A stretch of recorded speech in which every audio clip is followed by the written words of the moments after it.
is up, everyone, and welcome to tonight's episode of Midnight Ranting.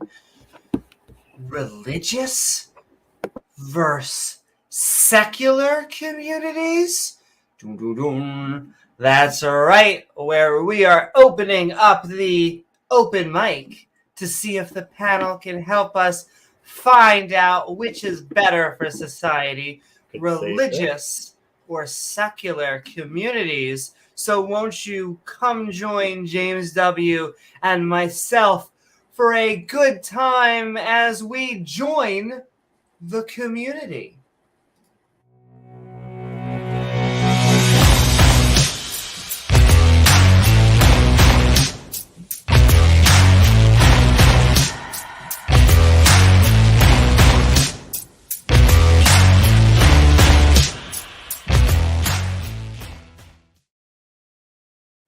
Woohoo! That is right. Welcome, everyone. I do want to thank you for joining us out there on the intertubes. Woo. In fact, I want to thank.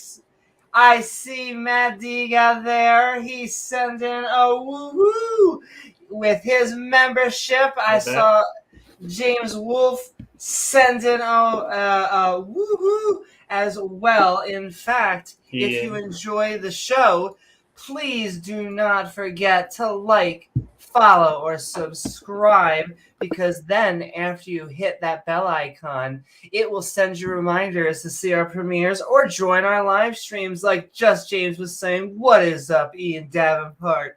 What is up, Martin Rules? What is up, Krish? What is up, Udolph? Woohoo! Evening. Oh, is it a little chilly? I am always cold, and so can definitely understand. He said he's got COVID, so. Did he? Oh, I'm so sorry, Udolph. I had a roommate of mine just had COVID within the past month-ish, but they're better now, so yay! Feel better, Udolph. I've heard it's rough. That's right, and sending love to the person they know who they are. But yes, we are in fact talking religious versus secular communities. We'll do our little spiel, our little thank you, our little opening, but then we'll open it up to the open mic. So you can tell us whether you agree, disagree, whether you like tacos. I like taco. For the snacks. He was not the taco. The atheist was not on Randolph Richards' stream. He had something. I think he was out doing something with his family. But we send love to him. Randolph's stream was a lot of fun. I have to say that this episode is almost kind of inspired by that stream today, just because, I guess not surprisingly, that there is this phenomena of the cultural Christian and the cultural Muslim. And I feel like that is going to be a battleground between, I guess the fundamentalist and the atheist. They basically put themselves in separate buckets. Well, the metaphorical, but the cultural even more so. The cultural is almost there, basically, if not many of them, because I think one basically said that they were, the way that I tried to explain their beliefs, and they seem to agree with me, is that they are outwardly a Christian, but inwardly they're deist. So they don't actually believe that Jesus resurrected from the dead, I believe, or any of that stuff. They may not even believe in a God that does miracles. However, I think it was J.L. Warren. It was someone that was hinting towards, thick thighs. And so you got the Christian one. There was someone that was been coming onto our stream that I think had that problem, though they're a fundamentalist now. But yeah. Beamsy. No, Beamsy's not a fundamentalist. I think He's fundamentalist P-Town. about that ass. That I think he is a is fundamentalist true. in his religion.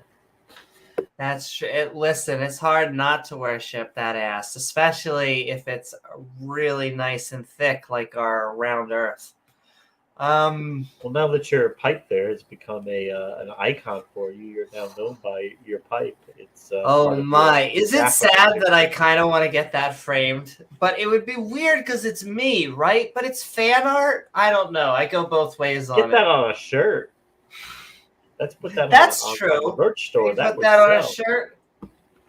I wonder if I draw stuff would care. Maybe I'll ask Like him. on the back of the Skeptic and Ranting shirt. Like I would it's like a to do a conversation whole... starter. Who's that girl with the pipe coming out of her pants? Mm-hmm. There you go. And I will say the store right now has really just been the test merchandise. I really wanted that just to set up things because as much as I love our shows, I actually want to do a lot more joke and entertaining type of merchandise. So yes, hopefully see that forward. I should buy a midnight. We have a Midnight Ranting, a Skeptic and Ranting, all of our shows and T-shirts, and comes in guy and gal versions and stuff. I should buy one so that because if you're gonna hawk it, you should at least be wearing it. Right. So yeah, look forward to more of that. Look forward to a lot more fun this upcoming year. We're up cleaning, doing some housekeeping. Oh my goddess! Speaking of housekeeping. Did you see Sam? I guess in some weird way, this shouldn't be a big deal. And yet this is the timeline that we live in. But Sam Harris quit Twitter. And so he did. Now, this is basically my experience of Twitter was I had to sign up for it for a education course, which was cool. Sending love to all my education. If they watch the stream on Twitter. And then it just kind of transitioned into just we're now live on Twitter, if anyone still is on Twitter. I'm sure it's doing just fine. Just fine, I am sure. Profit any day now. Sending love out there to the interwebs. We are going to open it up. Atheist or theist, liberal or conservative, come as you are. Just not on my sheets. There are other targets you can think of besides my sheet. Well. Don't worry, we've got multiple shots. So. Shot. Also sending love out there. I see Flum. I see woohoo. I see Jena. Sending love to Jena and Oz and the entire Tang Gang. You should be watching all of the amazing content. I mean, in a way, they themselves are the subject because it is about connecting. Secular doesn't have to be atheist. And I kept on having to remind myself that in my opening. But it is at least giving a non-religious alternative to all of the religious, crap that we've been getting so far. But we do have to support the agnostic and atheist communities because we are those communities, the debate community as well. But sending love out there to Mark Reid as well. Speaking of the debate community out there, woohoo! Been doing a lot of amazing content. Just did a stream today. Yeah. Cat producer. He needs to be turned to a shirt. Woo! That's right. I also saw that stream. He with Ultimated. He uploaded his interaction with Ultimated, which was, I don't believe in magic, but I do want to say magical, at least metaphorically. Okay, let's. Oh wait. Oh, I can't help myself. That's right. We did learn. I can't help myself either. We did learn in that stream that he calls God Dada when he is having sex with God. So That was Of all information. the things, I forget. I feel like SNL has done a bit. It's just like when Pence. Okay. Hey there. You did great in T-Jam streams. Oh, thank you. Speaking of housekeeping, I wouldn't mind seeing you in a sexy little maid outfit. Well, do we have at least 1.5 podcasts for you? Damn, I wish you'd come to Chicago. Well, I will say, our first Halloween stream, I would say I was kind of, it's really just, it was a gothic inspired outfit, but it kind of had a maid tint. I could see how it would be, you could use it as a maid's outfit. But the second Halloween stream, it was definitely I could have been called Fifi. So yeah, check out that stream as well. Woohoo! I love Halloween. Well, speaking of, like, so it is, and the keywords I keep on trying to sell, because it's the words that they try and sell. They always are like, why don't you talk about tradition and family and community? Huzzah! But one of the traditions I like is all the holidays. I will actually like to celebrate. My joke is any of the fun holidays.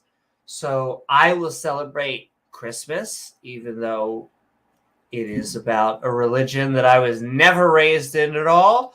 I will celebrate Halloween. I'll celebrate Hanukkah. I will celebrate anything with food, as long as it's not fasting. Because the God isn't real. Yom Kippur is out. That's out. Yeah, well, the whole idea is that we're supposed to be doing this for each other. We're supposed to be doing this because we only have one life to live. And so we should be doing it for each other and not in reverence of any God. I just think, there's a reason why all of the holidays, Hanukkah is given more reverence in America. And that's because you want to actually have a holiday in December. And so we celebrate presents. I don't know. What are your thoughts about that? About what? Presents? Traditions. Yeah. Do you celebrate anything like that? Sure. Well, I mean, my family, they're still conservative Christians. So, they do all the stuff. And it's fine. It really doesn't bother me, even though I don't really think there's anything to it. But, it's a good reason to see and get with family. So, hey, family is good. Tradition, I guess it has its place.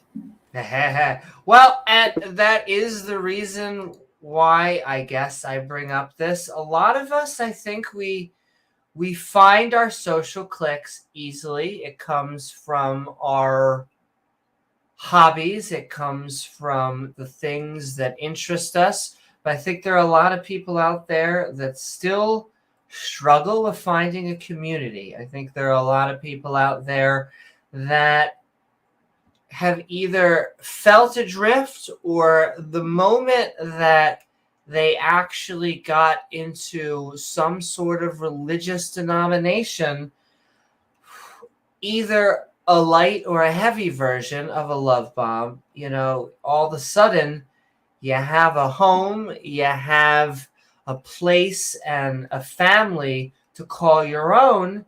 It's not until someone's grabbing a pitchfork that you're like, what? I thought we were just breaking bread and we were watching movies together as the communal service.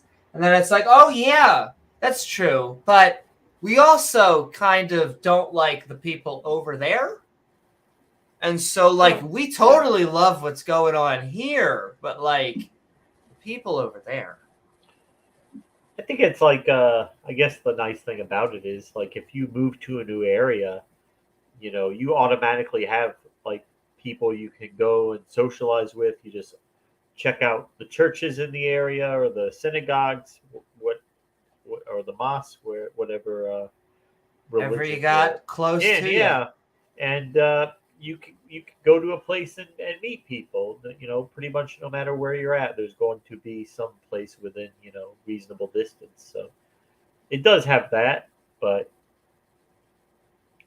we have this kind of unique period of time where religion is still a strong force in the world. It's still most of the people would consider themselves to be theistic. It's not always going to be that way, but for right now it is. And so for right now, we have us in the non-believer community. We do have something that unifies us. That actually is something worth unifying about. 1,000 years from now, when maybe 1 or 2% of the population is theist, hopefully, and most of them will be kept in padded rooms. We won't. Well, everybody will be atheist. What it will, I think, become is I'm hoping it'll become like astrology. Now, I would like to see statistics on how prevalent astrology is. America may not be a good example of the West. We are kind of weird in that the Puritans, are deistic, enlightened, or should I say enlightenment inspired, because enlightened and founding fathers knew what they were doing. However, the purists, they have been trying to take many last swings, and there's been a really weird, just growing band of fundamentalism here that doesn't seem to happen in a lot of the other West. Well, I mean, they've always had control here, so it's in its death throes. They're trying to retain what control they do still have, but absolutely, it's on its way out. Yeah. Are you hoping for the singularity as well? Yay! That depends on what you mean by a singularity. Do you mean the technological singularity, when AI is more effective and efficient than we are, and so it is able to just really outproduce and outdo everything that we want? Basically, and hopefully we're relegated to second. Yes, that's what I think of when I hear that now, because there's the physics singularity, but I don't know what that would encompass in that sentence. But what is up? Also, a lot more people. I see a Big Bad Mama, Peebo, Pseudonym, Dr. Tap, Michael Smith, Skywatcher, Flum. So many amazing people. We are talking religious versus secular communities. I have been trying to think of an alternative, because I think this is, although I think it actually comes very natural and the atheist, agnostic, skeptic community, like really, I think the theists should be jealous because of just, they have all of these weird purity tests and do all of these like no true Scotsman to no day's end. And yet when you don't believe anything, there's this weird purity that they're looking for. It's just so much of us are agnostic atheists. That is the denomination. Now there's lots of pagans out there. There's lots of metaphorical theists that we have in the skeptic community, but it is just so funny that not a lot of heresy going on in our community, James. Isn't that weird? No, not really. There are divisions among it, but not nearly as pronounced as not nearly as severe as you get with the theist community. And absolutely, Martin, religious people become a huge problem when they literally believe their holy books. I would completely agree.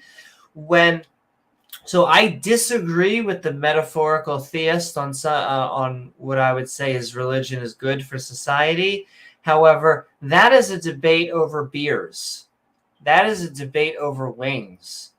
The fundies, when you are trying to teach that the world is 6,000 years old and that the diversity of life is not from evolution, it is harmful to society because I have no non-politically way of saying this. It makes our children stupid. And like, we really don't need that kind of force in our society if you look at a lot of our educational charts. Could there have been a resurgence of flat eartherism without a resurgence of young earth creationism? Probably not. I have yet to meet a non-creationist flat earther. The one atheist who believed in, I shouldn't say believed in every conspiracy. Let me paint him with as light a brush as possible. Who did not believe in the vast majority of scientific consensus, was vastly offended when he asked him if he was a flat earther. So I've never met. Right? Yes. Mm. So I've never met an atheist flat earther.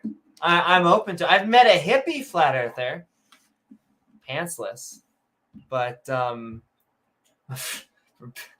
better or for worse, he's down there. Isn't that right? You doing good down there? He's doing good down there. But yeah, they've all been creationists. Okay, I guess I'll do one more housekeeping on this subject, and then we'll just do the quick shout out and our opening statements, which should be 2 or 3 minutes, which for us is actually very short.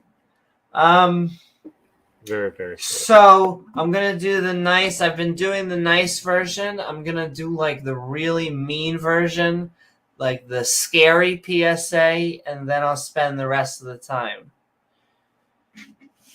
So, like, I think it's not the right way to phrase it already. The way that the religious people see it, and it is very hard for me not to see it the same way because of how they interpret, is that we are in a religious holy war.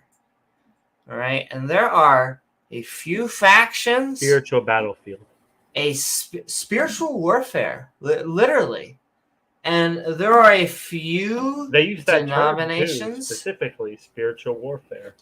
And I feel they believe that we are working with Satan, that he is on our side, that he, through us, are trying to deceive people, trying to trick people into not believing. It's a battlefield for souls that they feel that they're on. Yeah, it's kind of.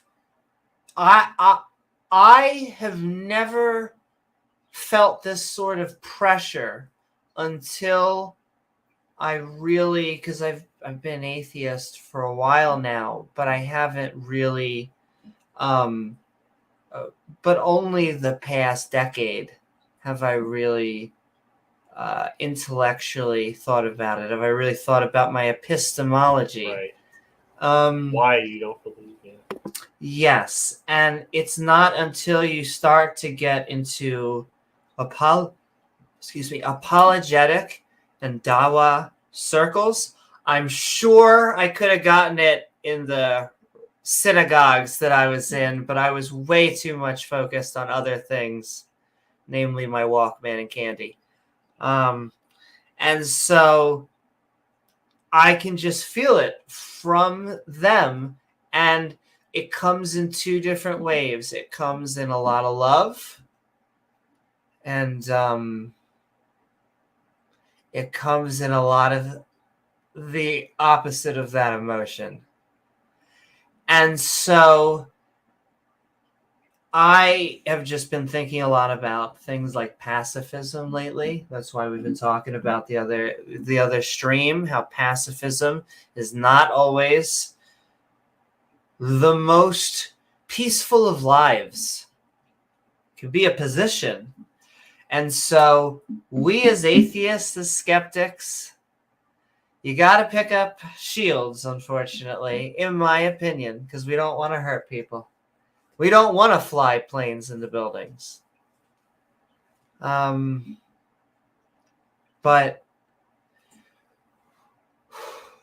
I would say that there have been pieces on the board. Their denominations are split. I think, in my opinion, and it's cocky to say this, but it just goes back to the rules of what the 10 rules, Sal's, and it's the power, Solowinski, thank you, the power that they give you. And it just seems like, I'll say this because I'll tie it back into something that's been prevalent. There's a lot of anti-Semitism based around secular and liberalism.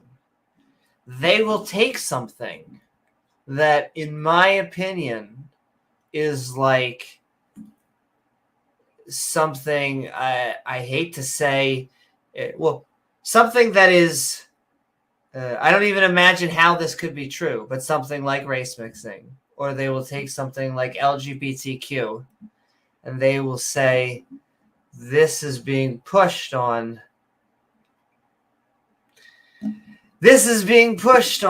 the wider lay people, the wider masses, onto the sheeple by the Jews. And all I could say to that is, well, it looks like if you believe that Judaism is pushing the LGBTQ, you have not read your Torah. You have not read the Bible. You have not read any of these holy books by the Abrahamic community. Nonetheless, the reason I like the Jewish community recently is because they're secularizing, because they are becoming older. They are one of the older religions. And as you become older, just like in England with the Church of England, with the Catholic Church, except for the Chuck E. Cheese incident, as you get older, you tend to mellow the frig out, and you seem to not take these literal interpretations. And so the two players I see left on the board are this fundamentalist brand of, Protestant Christianity. It could be, I don't know, maybe a precept Catholic or something, but generally that. And then Islam. Islam is going to be the next one. And I think we have to have alternatives to these radical ideologies. We have to dissuade their fears. One of the biggest fears now. Can I also, and this is, I hate to say it, say it. I know I hate to say it. I don't know why you say I hate to say it, but they have been using the same tactic, the religious, for a long, long time, okay? And it is, please, please, please, someone, won't you save the women and children? Oh, yeah. Now, if someone says this to you, all I could say is check to make sure that every dollar bill has not left your wallet. All right? Now, should we be going out of our way to be protecting women and children? Yes. We should be going out of our way to protect human beings. So when they are setting up fear in these two types of categories, it's probably bullshit. And so we need to dissuade fears. We need to be able to counter with science and evidence. Fear is kind of their whole game plan. Oh my gosh! They begin by telling everybody that we're born into this high stakes game of chance where we have to figure out the right set of beliefs to have before we die. Otherwise, God is going to be very angry with us on the other side, right? Exactly. He's going to be, and he's going to then love us by burning us forever and ever and ever. But I already have our first bite. I can't help it. Maybe this is what but so Peter. So he says, yes, Amy, but we are just goyim we are like cattle. They don't care what we do. They don't really even consider us the same species. Who's that? Someone from chat. Oh. But, and so we need to parcel out who do you mean we? Because I can tell you that my two Jewish parents do not view their half, I don't know, Jewish, half Catholic, I don't know, whatever the fuck, their grandchildren like a different species. And when she gets a bacon cheeseburger, she's not thinking of the Torah or the Talmud. Because humans, especially Americans, like their religion is the cafeteria variety. And so like, I hate to say it, but like, this is the second time I've said I hate to say it. But like the people who have that type of outlook, that nationalistic, hyper-Orthodox, they're the people that tend to view and agree with the other nationalists. My favorite thing is I used to be on the poll board of 4chan, and it would be like, if there's one thing that all the nationalists can agree on, it's that they're the best.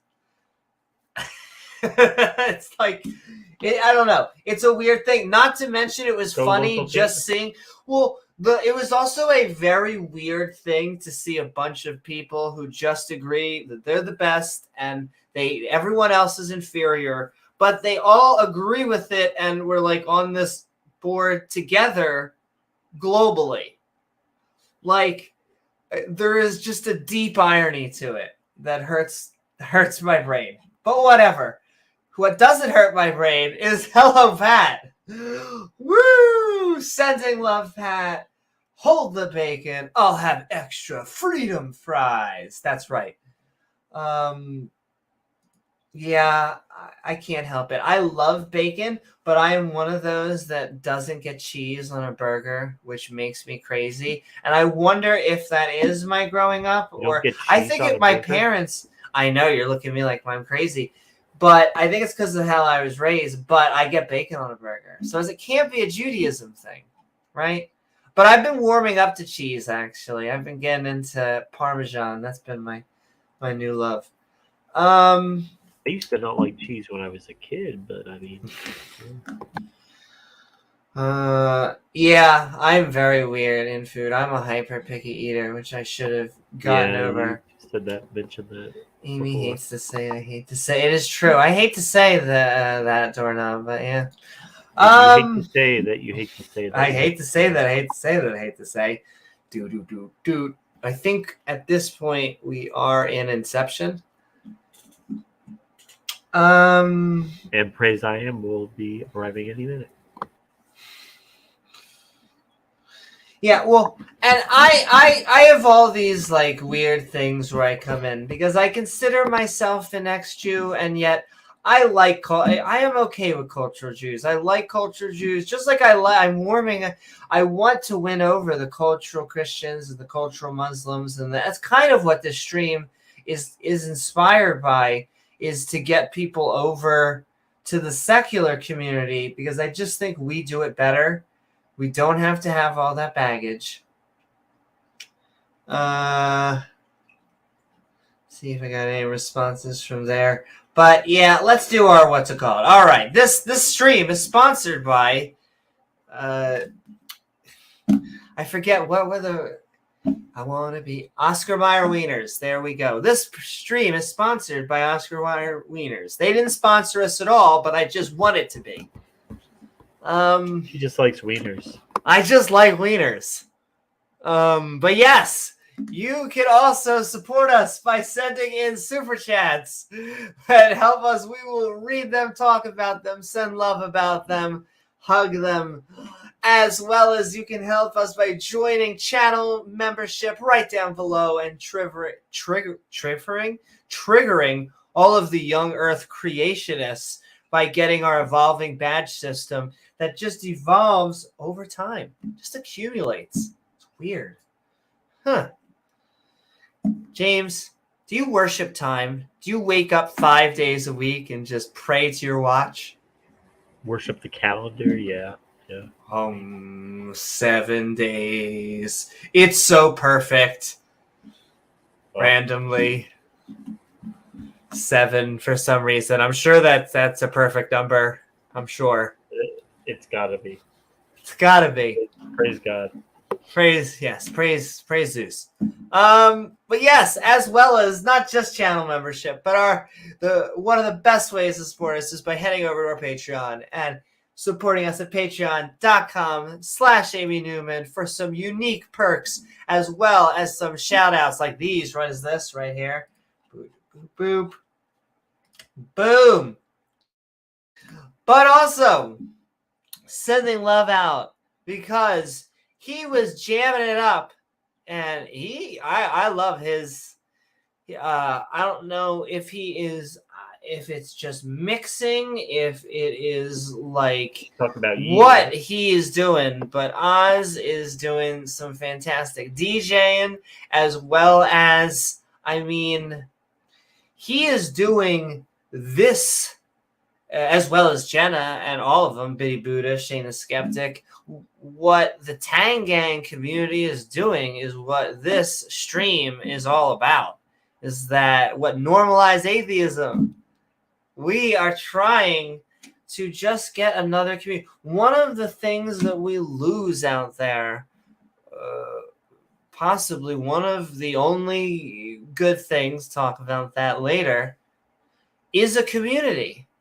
And so a lot of people feel isolated. A lot of people, when they leave their religion, feel like they are the only one. I have felt like that for multiple things, and I don't even know what that elephant in the room would be. But it's not that at all. It turns out that there are lots of people like you. Turns out. So you need to come out and find them. Doesn't matter if you're extroverted or introverted. There are a community of like-minded people who aren't going to force you to think their way. They're just going to have you come as you are. I mean, can we make threats? Can we threaten them if they don't think our way? James, did you know that if you don't come to our insert group, I guess we're just going to have to torture you forever after death? Oh, but sorry, what? That would be justified, right? Because 6,000 years ago, some lady picked fruit from the wrong tree. And that makes it justified, right? It almost makes less sense not to make sense. Do you get what I mean, James? Like, it's so silly that it has to be true. I feel like sending so much love, Shane the Skeptic, promote love and fight lies. Yeah, could not agree more, Shane. That is kind of our jam, because I like to think that we are just sending love out there for all of our atheist and theist brothers and sisters. However, the one thing that I think defines us as a skeptic community is we care about what discerns fact from fiction. I think that's kind of our hallmark. We are merchants of doubt, if there is one thing that we are selling. We're not going to ever tell you to surrender your intellect or just trust us and believe something no matter what the evidence is. There's nothing. Can't ask questions about something. I don't know if it's scarier, sadder. It depends on the person. But, like, they're just super excited to tell us how 100% sure they are generally of their God existing, and how nothing, nada, not a goddamn thing can change their mind. And they say this with glee. However, and oftentimes, not always, but oftentimes the same person, because I've heard someone tell me they were 100% certain, and when I told them I was 99.9% certain a God did not exist, they basically left. And they're like, why are we even talking? Why am I even going to talk with someone who is that convinced and isn't going to change their mind? It's like, yeah, exactly. But okay. But yes, sending so much love to Shane the Skeptic. Promote love, fight lies. Could not agree more. Might as well be our mantra. Yeah, we're gonna keep on sending love. I keep on saying we're gonna get through it faster. But I can't. We can't help ourselves. We're trying, folks. We're trying. But there's just so much housekeeping on the subject because this is our community, the skeptic and ranting community, and we can't help but rant. So go out to youtube.com/the Atheist Network group, sending so much love, as well as a grumpy old Cuss, woo, making us, well, kind of shout at all of this. James, it's been a while since we've met a round Earth creationist. Like, what is going on? Even the ones you, I think P-Town is around Earth. I would. I'm 50-50. I think we clarified that. Did we? I thought so. Please, Jeebus, who I don't believe in. Please, Muhammad, who I'm not allowed to draw, but I do so anyway. I want to make a game. I linked a stick figure Muhammad today. I want to, because I always draw happy versions. You know, you can draw really mean versions, but I want to like very specifically draw nice versions of Muhammad. He's happy. He's going to play with Aisha. Exactly. Yeah. He's got a new doll for her to play with. Yeah. For what is the? Do they have a holiday? I'm trying to think. Is there a Muslim holiday? There's a very specific fasting important holiday. But do Muslims have a? But do you give gifts on Ramadan? I don't think so. Oh my gosh! Like when Ramadan's over, they call it Eid. But we need to create Muhammad Day. I mean, it's completely blasphemous, probably. Yeah, we should create Muhammad Day. Like Captain Picard Day. So that's a day we can all get behind. Captain Picard Day. Just because everyone should say, and it has to be in December. So Muhammad Day is in December because it's an American holiday specifically. There isn't a 69 in our, like, I'm trying to think of a blasphemous number. There's not a 666. We don't have a date in our. Yeah. There's no date. So that's to be determined. But yes. And oh man, it should be when everyone dresses up like Muhammad. Clearly, right? All right, I'm almost Randolph done. Can help with that. Anime Muhammad is best Muhammad. That's right. Is Randolph here? Sending so much love to Randolph. I had so much fun in your stream as always. I like with Taco. Well, Taco was there in Holy Spirit. Taco Bell. Yes, Taco Bell. And so we have one vote for December 12th. Any reason? I like it. I mean, maybe. But can I wrap my head around how people believe something without a proper explanation or evidence? Well, I'll give you two reasons. One, be family, to be on topic, because they were just raised in it, and to be even more specific on topic, community, because it is the country of their origin. Now, I know there's some Muslim or Christian out there. It's like, hey, I'm the exact opposite. I'm the minority now. I found insert Jesus or Muhammad. All right, whatever. But generally speaking, that is a big amount, number one. Number two, and I guess I'm going to have to backhand compliment them, is that sometimes the more intelligent someone is, the more, this is not proper English, the better they are at doing mental gymnastics around their specific belief that they want to hold true. And so, like, I can't wrap my head around... Exactly. I can't wrap my head around the Trinity at all unless you take it into, like, game design stuff. But when it's, like, reality, Trinity makes no sense in nothing. And it is so funny to watch it get hauled by other religions, though there's stuff that's funny in Islam and Judaism. A badge of honor that it makes no sense. I know. Well, we got that. We got one guy today saying that part of the fact that it makes no sense is why, just like the fact that that's what faith.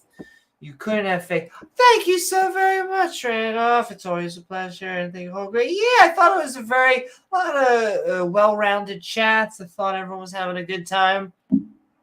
Always a pleasure and an honor to be on the panel with you, Randolph. Acted up to on there. So I'm not going to be on camera very much.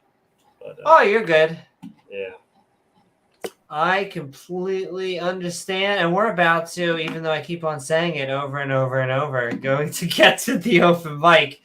I guess this is just an important topic to me. It is something that I just constantly hear from. It's like a cry I hear out, because I feel like there's some people. It's a shame because a lot of it's not my fault.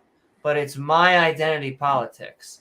Like, there's a lot of just, I guess, conservative, cultural Christians and Muslims. And they're like, I just don't want to make the switch. This is my group.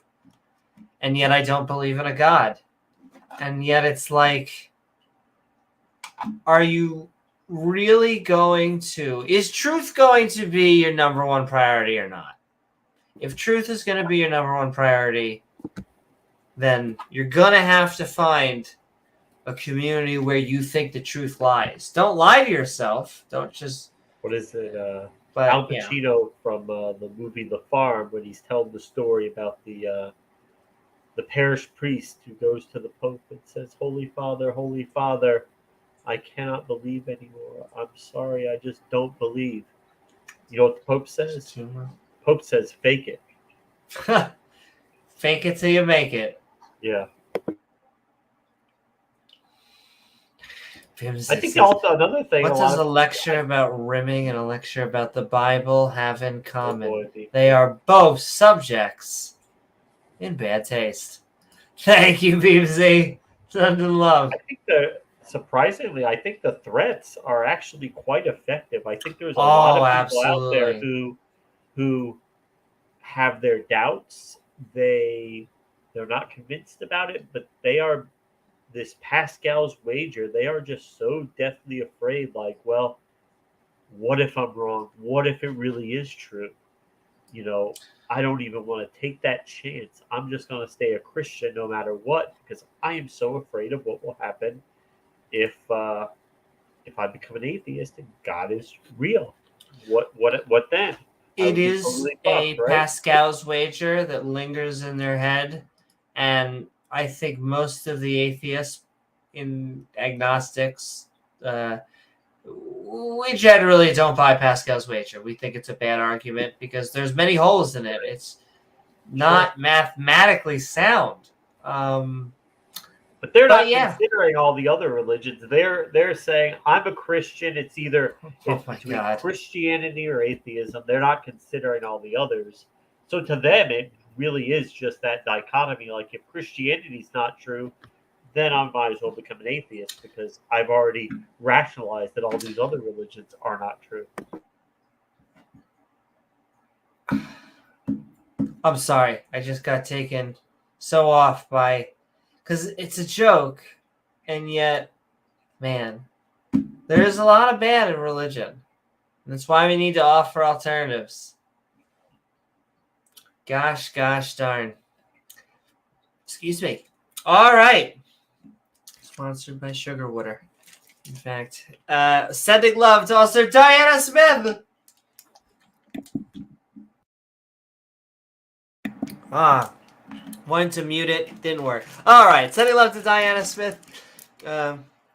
As we try to remember 51% of the other, I am getting no traction on a good biology lesson from people who believe in women coming from a rib. That is my other thing. If you ever hear a question, Chili's what baby is back a ribs? woman? I want my baby back. Oh, I I think had that's ribs. the chili sauce. I had ribs today for my belated birthday. They were amazing. Worth the wait, ladies and gentlemen. Mr. Amy Newman, that old geezer turned 41 today. The old geezer turned 41. She likes it when I bet Darth likes it when people talk about him, and KJV she likes to talk about. Does she like it when we talk about it? Yes. And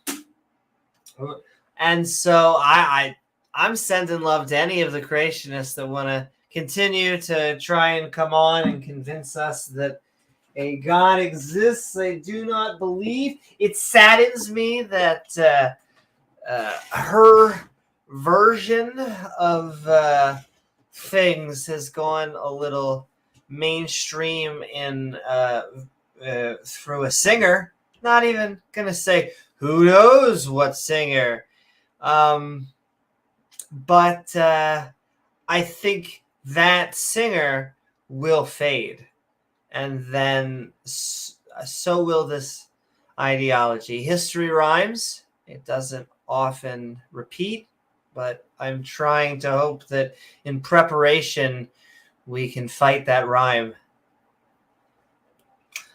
Whew. It's weird because we have to both get rid of religion and protect religious people at the same time.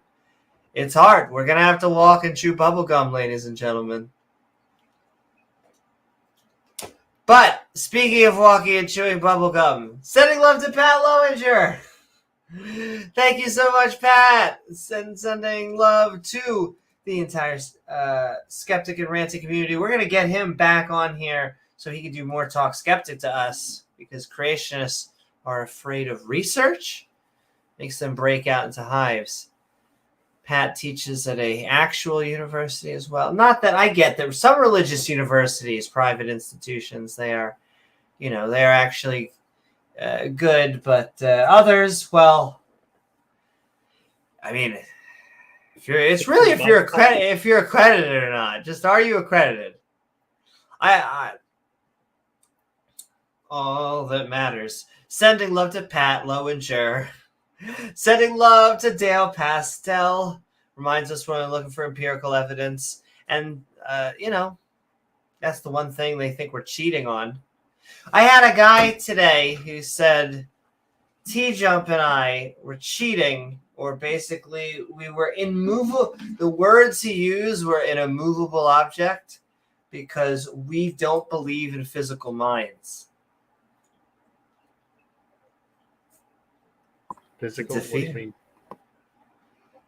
I guess minds that interact in the real world that have really that have a medium, because as far as I can tell, no offense to dualists, a little bit, but they believe in just floating minds. It's a free lunch. Like, they really do think our minds are here for no reason, but like to stroke their ego. Like, I know, once again, maybe I sound condescending when I say this, but like, to me, it's just very clear why our minds are here.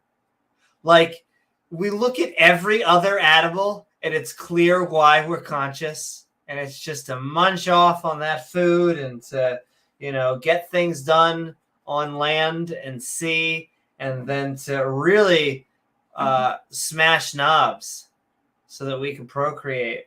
However, it becomes a giant mystery when it's a god or any other creature. It's this floating mind. No, really. It's a free lunch. It's a deus ex machina. Anyway, sending love to Dale Pastel, sending love to Dave Gar for that thick earth. That round, spherical, not a perfect sphere, but James, who among us is perfect? Dark Dawkins? Yeah. If I ever have a conversation with him again, I just want to have a conversation. Not to be meta, but that's, I guess, what is presuppositionalism, but taking a meta and taking a gun and shooting it. Anyway, but I just want to have a conversation with him about conversations. Like etiquette, what it means to have a back and forth. Like, that is the direct subject. Like, I know he probably won't want to have that conversation with me, generally speaking, because he doesn't know. Well, he does know how to. I've had him have, the only time he acts like a lamb, and I use that expression because it almost is like he has a change, is when if someone very, very, very, very, very specifically agrees with him or bores him.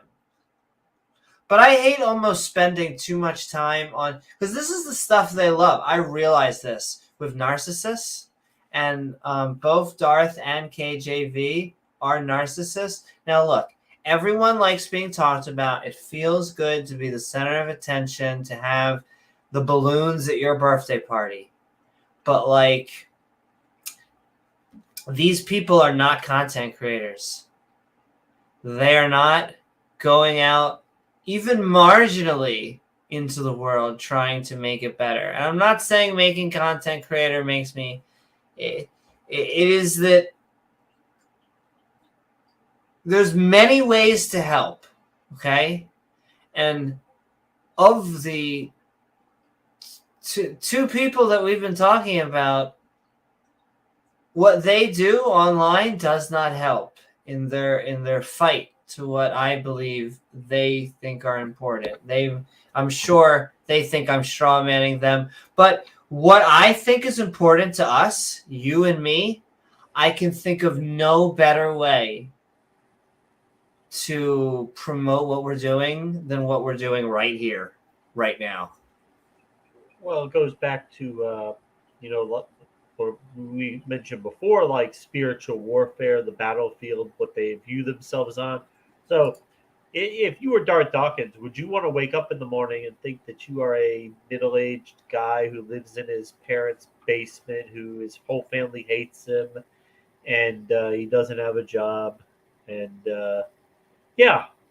because he's such an asshole to everybody that everyone that he encounters.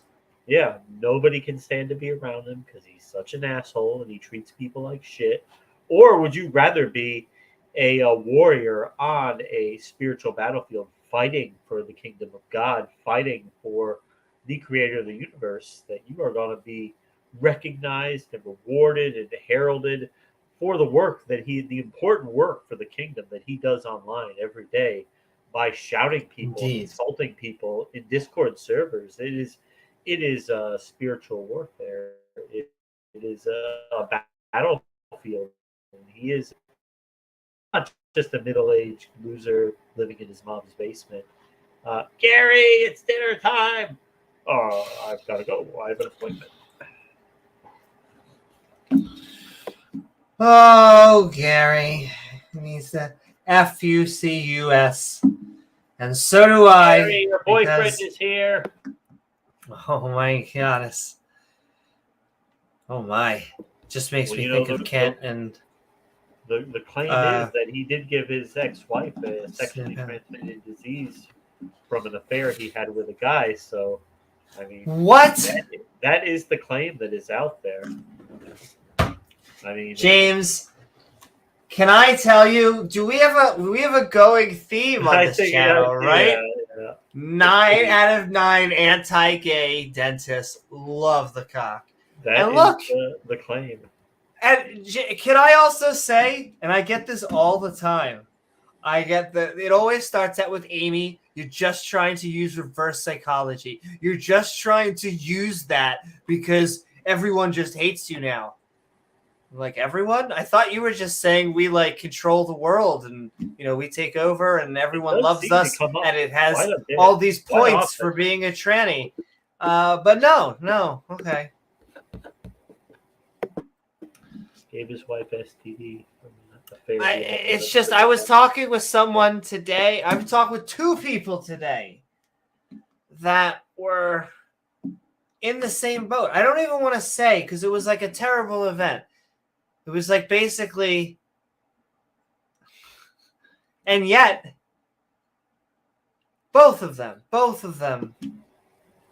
I am straight, pseudo. Yes. Let's just say both of them were straight, but not completely penis free. I have no other way to say it. Like, I don't understand what.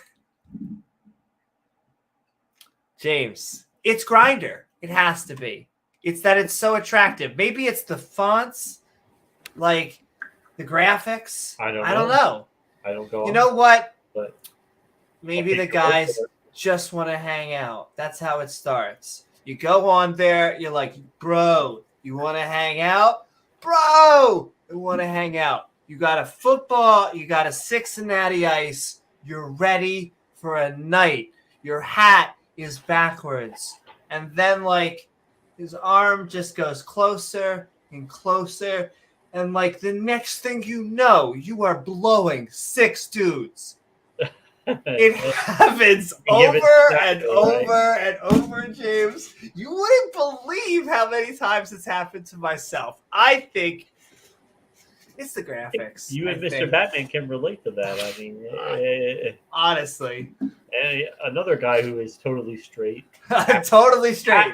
Happily married to his wife. No desires or nothing like else Ted Haggard going on there. Who is completely heterosexual. He doesn't ask his wife to put a strap-on on. Oh my, now we're talking. Yes, speaking of talking as I choke on air, Cedric Love, they're going to come out of the closet. That's another one. Like, we make jokes, but these are all actually gay men in the closet. Like, just come out. Just do it. Do it for you. Pretending they're not because like who we thought God would be mad at them. Amazing. Jesse Lee Peterson. And he totally needs to come out because he is. Now can I tell you also? I think his name was Hake, who I've talked to. Now listen, I feel bad. I wouldn't want to say anything. I'm not saying, but he was also a pretty guy too. Now I'm not saying that a pretty guy that hates gays and hangs out with Jesse Lee Peterson lives in a house with Jesse Lee Peterson. Does he really? I think they all live in like the guy's house. Oh, they're roommates, James. Is that what you're telling me? I think it's like yeah. Oh no, I believe it's a house with like 6 to 12 guys that live there. James, it's not a house. It's as like part of the ministry. Well, it's part of his ministry, Amy.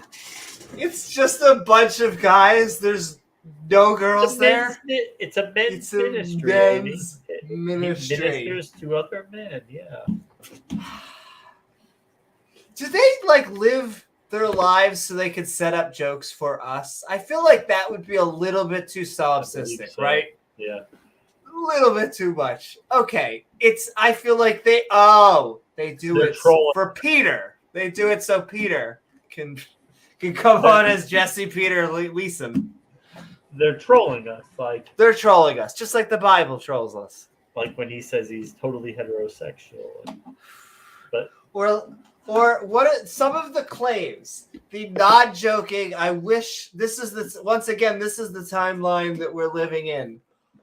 All porn is gay. Especially straight porn. Especially straight porn. And gay porn is actually straight. Yes.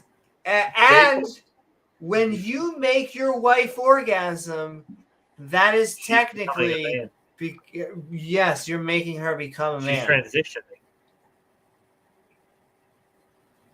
Yeah, that was said from a heterosexual.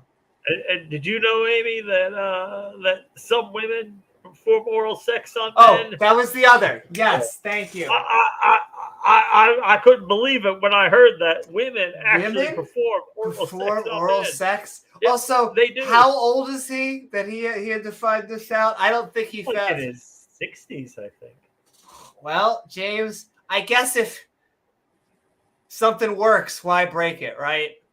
If one gender goes down there, why even search for another? Anyway, amazing. Sending love to Dicker, sending love to Scott Duke, reminding us that we are animals. No, that doesn't mean. I love how it always goes for like the young Earth creationists. We're animals, so we can now just shoot and grape and do every horrible thing ever. Why was that? That's what was keeping you, the space father, the space dada. That's what was keeping you. Yeah, I'm pretty sure it should just be you.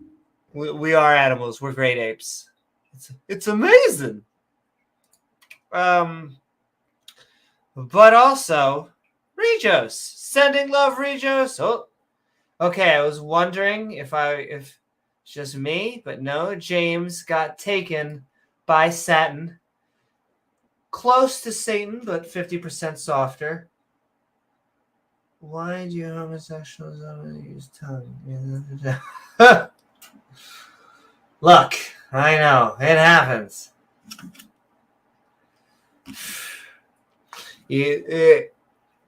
Honestly, you're always in a dilemma sometimes where you're a heterosexual man, you have another guy going down on you, and you're like, gosh darn it, I don't like this, but I mean, a mouth's a mouth.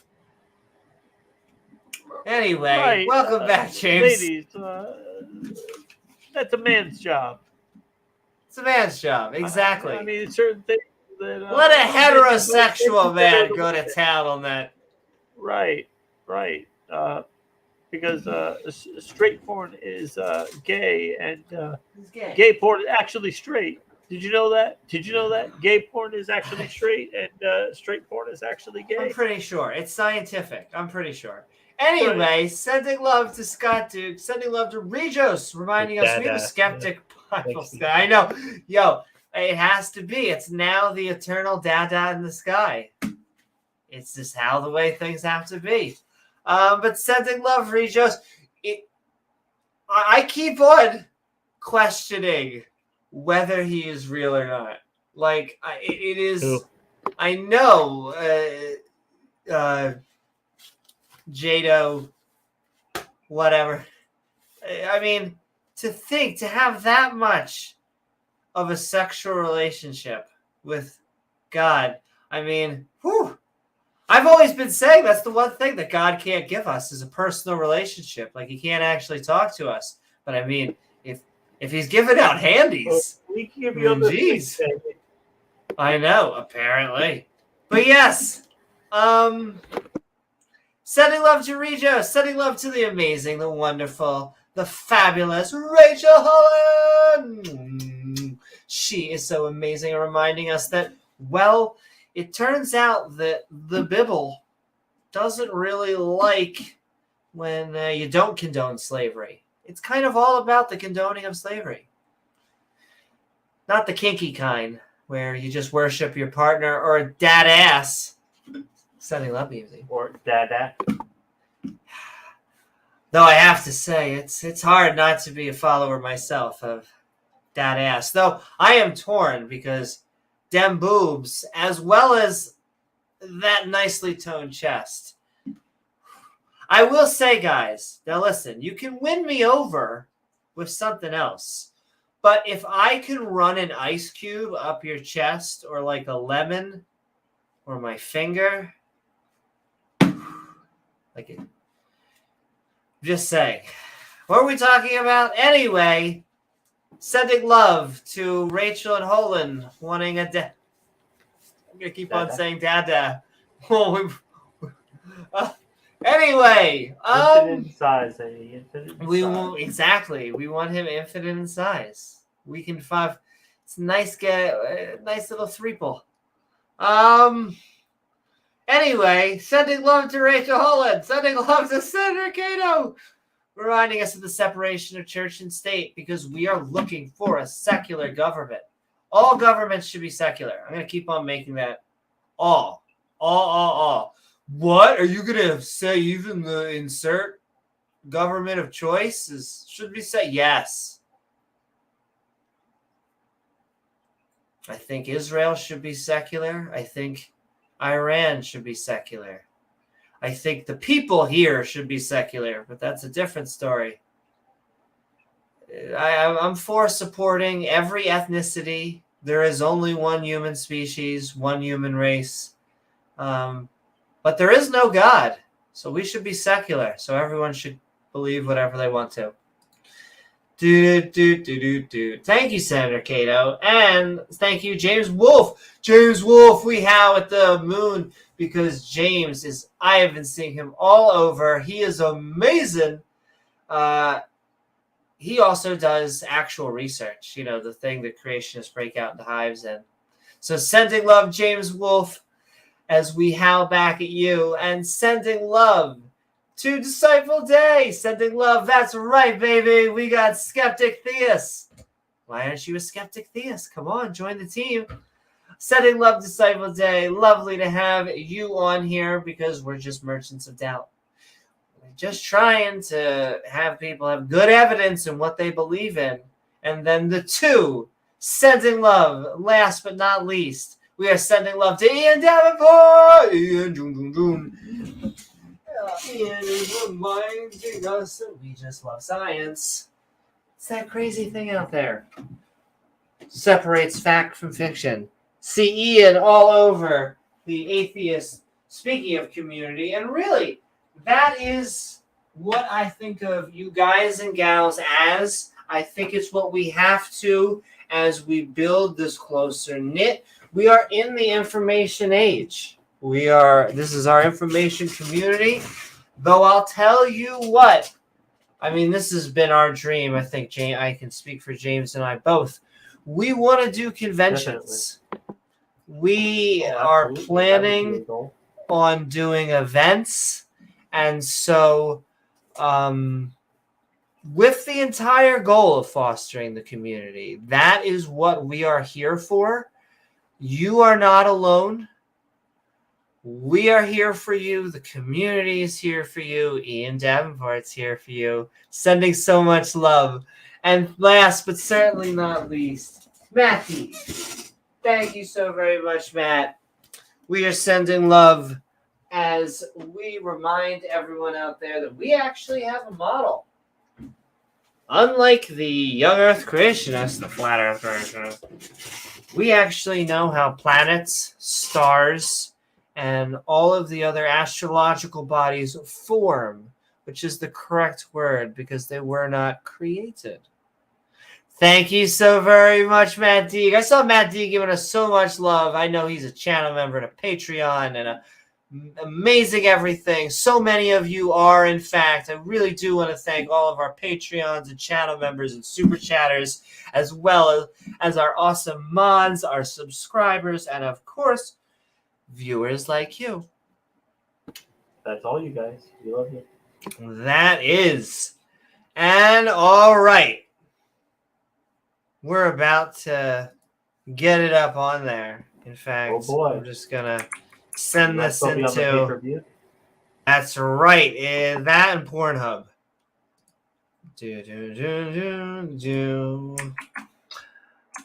I am just linking things. I can't help myself. Okay. Let's get ready thus for the open mic. I'm going to send that into chat, and then while we're doing that, we're going to read our opening statements. So is your body ready, James? Let's do it. Do it to us, Newman. We're ready. All right, give me I am now posting it in the stream.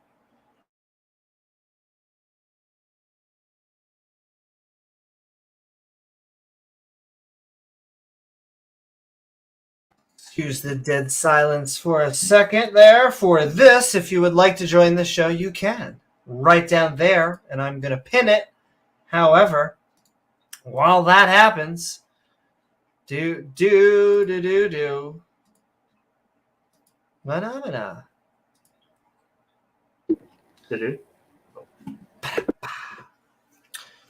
Religious versus secular communities. I've recently come across a few men struggling with their identity. Because of the information age, their faith has been dropping away.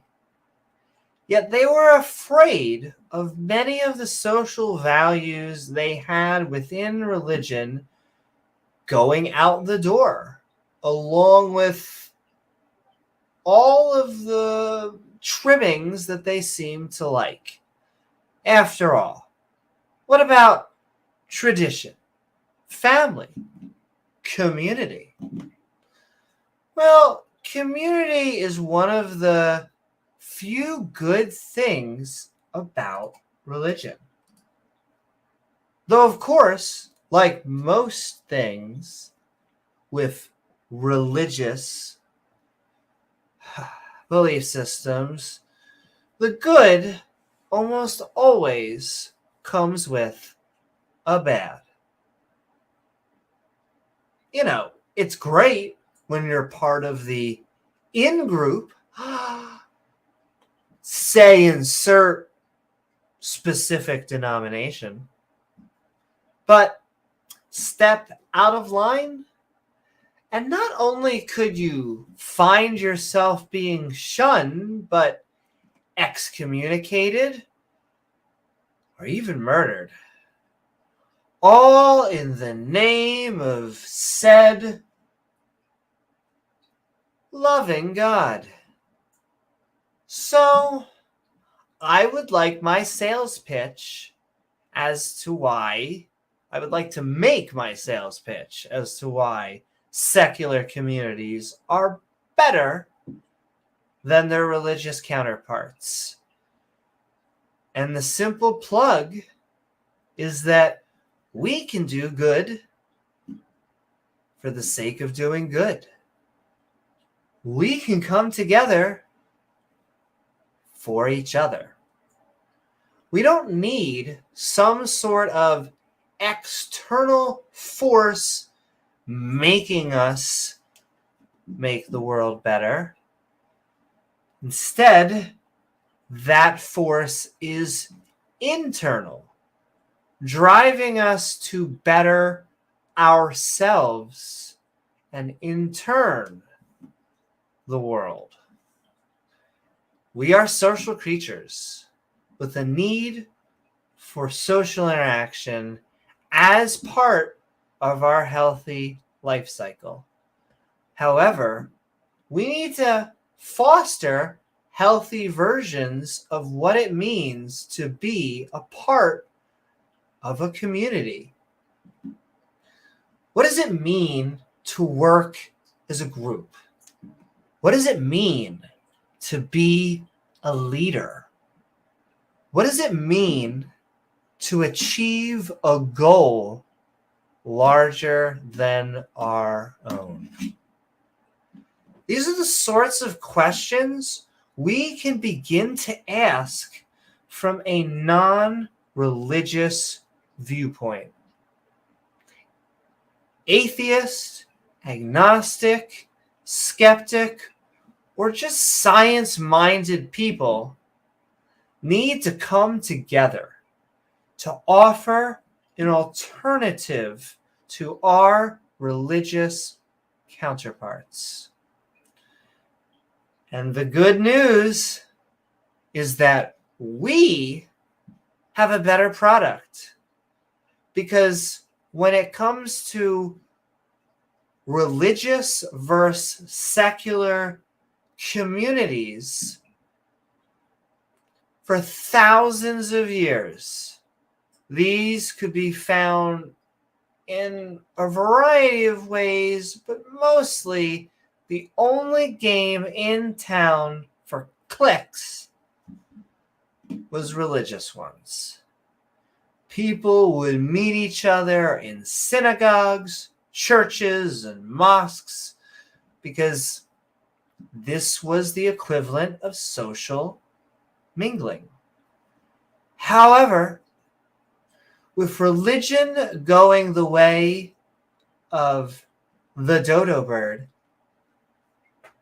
people have to look elsewhere.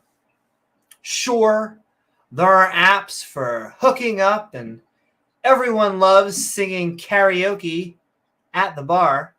However, if we want to find tradition, family, and community, and in some ways an intellectual form of all three, well, we're going to have to search for it among ourselves. Do we need a carrot and a stick in order to do the right thing? In order to help our brothers and sisters? Or do we just need to find it ourselves within our community, within our family, and within the traditions that we build ourselves? Thank you so very much. And all right, we are going to get ready for the open mic. But before that, we're handing it over for the co-pilot, as hopefully both the pilots don't crash the plane. James W., we are in fact Midnight Ranting on religious versus secular communities. What are your thoughts? Well, like you were saying before, this is something that does come up quite a bit. And it's one of the things that religion does have. I don't want to say an advantage, but it is one thing that they have going for it. But as we pointed out, it's based on a lie. So it's not really community, is it? If it's based on something that's not even real, it's based on a lie. It's based on concepts of tribalism and dividing people into groups, having in-group, out-group. And that's something that we don't, as atheists, we really don't concern ourselves with all that too much. That's the theist playground. But yeah, be that as it may, this is something that does come up, and people can find groups of people that have hobbies or have causes that they care about, have other things to unite people. Hopefully, if you're trying to replace religion, you're looking for something that's going to unite people more than it's going to be something that is a cause for division. Yes. How's everybody doing tonight on this Sunday night? If anybody doesn't know, I have a debate coming up on January. Let me check the exact date on it. I think it's the 11th. January 11th, Wednesday, on Praise I Am. The topic is the morality of biblical slavery. I will be making the case that I think all slavery, including biblical slavery, is bad. It's not good. Thank you guys for... James, I can't believe you're going to take such a brave position. As I know. Slavery is bad. Really going out there. But thank you so very much, James W. Yo, what is up, the Aussies? Yeah, we got Beamsy backstage. Cat, yeah. But I will say, we are always looking for views that disagree with our own, as well as all the people that agree with us, because this is actually an open panel. It's not just a call. So we are going to give Beamsy his open intro, but if you would like to join us as well, we are Midnight Ranting on religious versus secular communities, and I could probably talk for a while, but we're going to get Beamsy in here, and Gizmo is so cute. Actually, I actually have one announcement because I just see cats, and I have to say it. So I'm going to watch James's reaction instead of my own. But we got a kitten. We couldn't help ourselves. So more cats. A third cat for the house. Yeah, exactly. Okay. And all right, let's get into the open mic. And I know I've been saying it, but you're totally eventually going to see a producer Gizmo icon or something. Because Gizmo's so cute.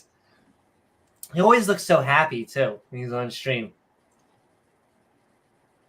And all right, we're going to the open mic. I'm sorry, I'm just loving over Gizmo. I would be open for that, Pat, if Amy's available. What is this? I know it might be late now. Sure.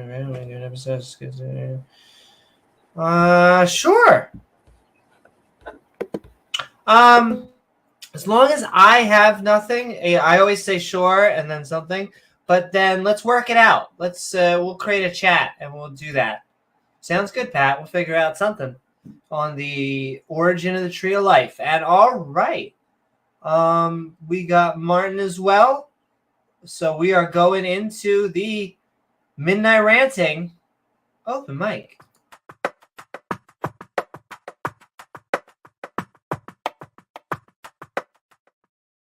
Woohoo! What is up, Beamsy? Sending love, and we are Midnight Ranting on religious versus secular communities.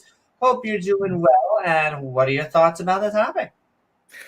You'll find that most religious communities are a lot more intricate than when it comes to secular communities, because it has been described that secularists are like herding cats. The biggest issue when it comes to secular communities is also one of its strengths, the sheer diversity that it represents. If you then approach it and people start pigeonholing it, it's easier to break it apart, as you would have seen with situations like atheism plus. It became atheism plus this and that, and then it suddenly created fractures within the community, and it broke apart because it was no longer a cohesive group. Whereas in religion offers that cohesion that a lot of people cannot offer within any other community. Sure. Right. I would say that I think there's going to eventually be, like you said, it is a bit hurting cats. I think there's always going to be maybe specific circles, maybe, your philosophy, your religion, your philosophy, your science, your theology, maybe even your social. However, I think that religion has had more time as well. And so I think what is happening right now is the creation of those networks.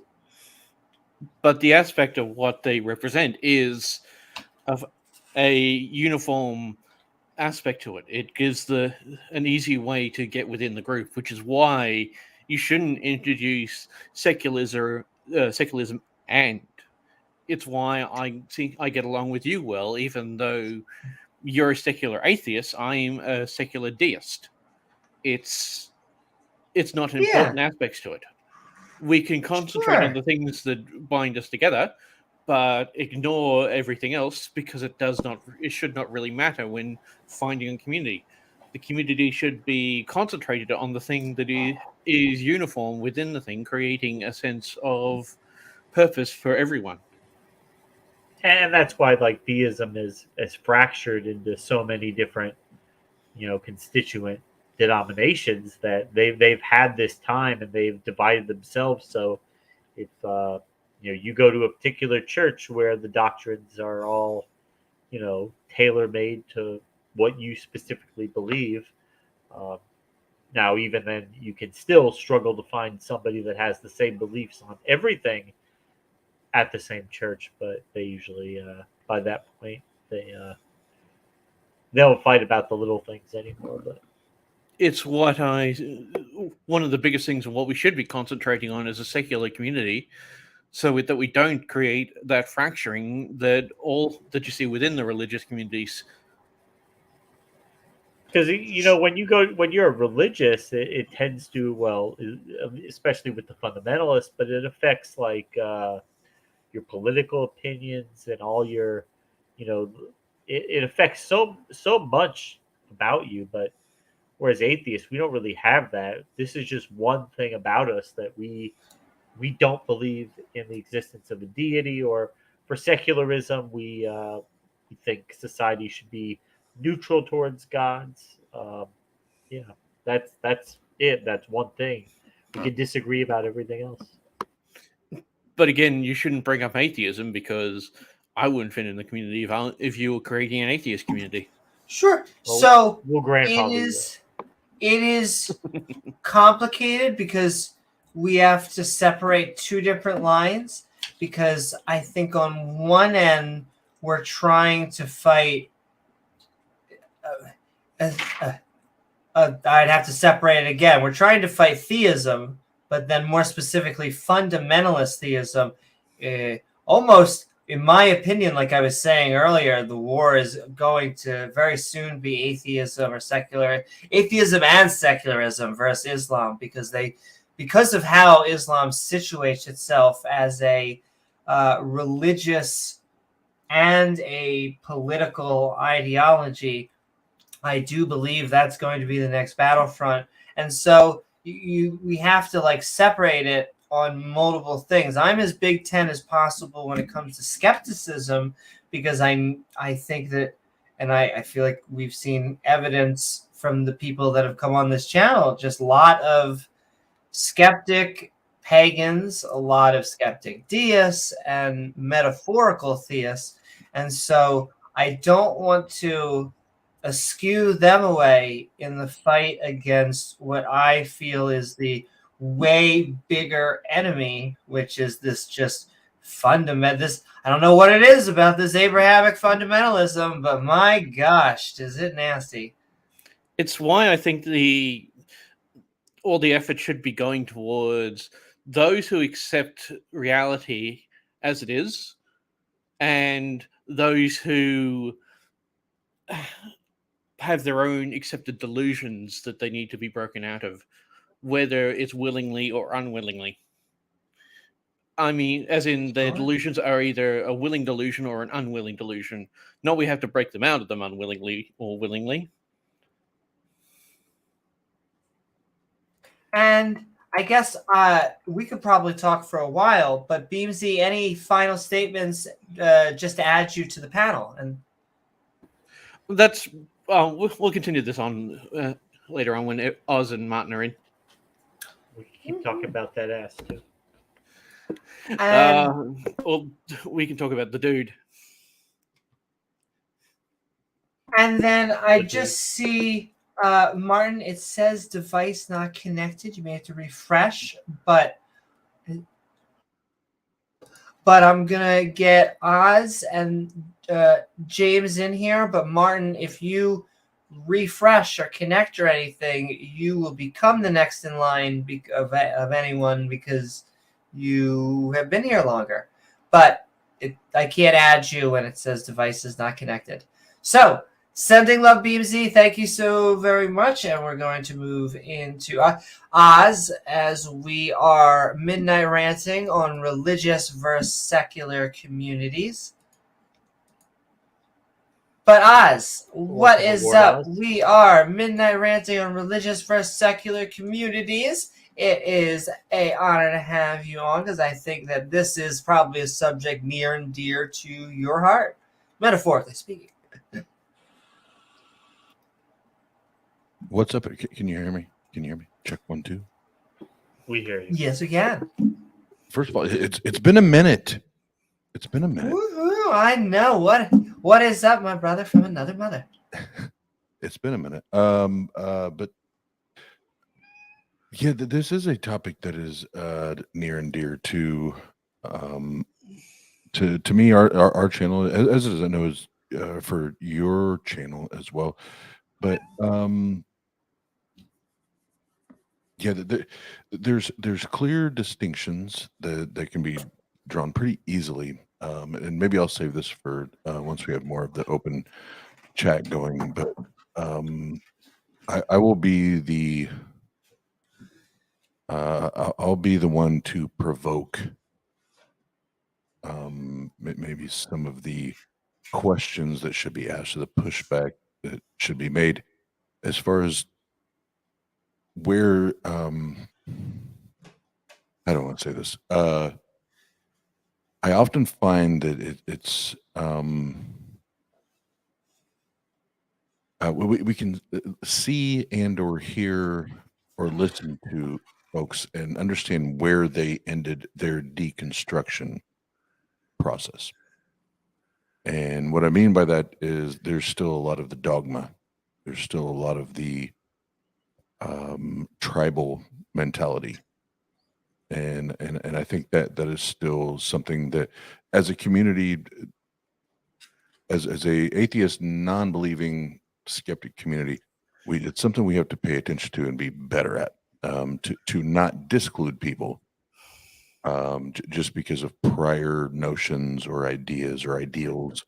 But you know, as a whole, I'm grateful for the community that I'm surrounded by and with, and all of you have been fucking amazing. But they're, you know, obviously it'd be completely dishonest to say that there's not things that myself and all of us need to work on. Hells yeah. No. Thank you so very much, Oz. It is an honor, like I said, to have you on here. I am going to keep on shouting youtube.com/The Atheist Network Group. And congrats on welcome to the album. I got it on Spotify, so it's on my playlist. So I love that. Thank you. Really, I need to get that on the. I need a Spotify link so I can show that up there. I'm sure Jena can provide you with one. Yeah. Oh yeah. Or yeah, I'm sure Jena probably has it as ridiculous as Jena probably has ready to paste, copy and paste. Yeah. Ready to copy and paste, and I have to go digging through apps to find it. So, but Oz, welcome to the panel. Yeah, and all right, we're gonna keep on going down, and I'll show that up there. And not to mention, you should all. Oz was jamming. I like everything that you do. I wanted to ask: are you mixing? What are you doing? That last stream, should I not ask? Is that like asking what's in the... No, that's so I do DJ streams all the time on the channel, and the software that I use just did an update like within the last month. But the thing was, I couldn't find the fucking link to do the update to the software, and I finally found it. I think it was yesterday or the day before. Sounds like me. But we had for those who know, I work full time at a comedy club, and we had this weekend we had John Lovett in Hells yeah. And so like the between the time I found the link to update it and actually being able to finally toy with it was just now tonight, after for the most part being the only bartender for 4 sold out shows at a comedy club. If you don't know what that means, it's hell. It's hell. But I just figured out. So yeah, that was me mixing, blending, fusing all kinds of different genres, whether it's hip hop, dance, even there was even some disco in there. People may not even caught on to it, but there's Well, thank you so very much, Oz. And check that out. Both on Oz's, both on Tang Gang, both on his. You have a personal stream now, right? And then also on Spotify. And okay, I'm going along to James Wolfe and Zelini.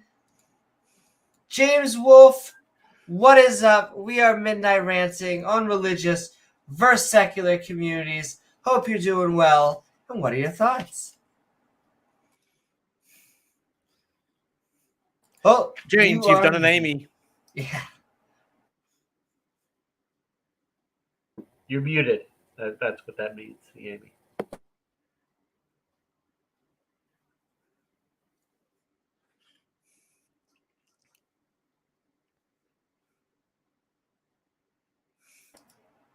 Oh, he's coming back. But that's okay. I am just going to very quickly thank you so very much, Ian Davenport. Thanks, Ian. Is giving Appreciate it, a keep it up super sticker. Boom, boom, boom, boom, doop, doop, boom, doop, doop, doop, doop, boop, doop, boop, doop, doop, doop. And thank you so very much, Ian. I see Ian all over the.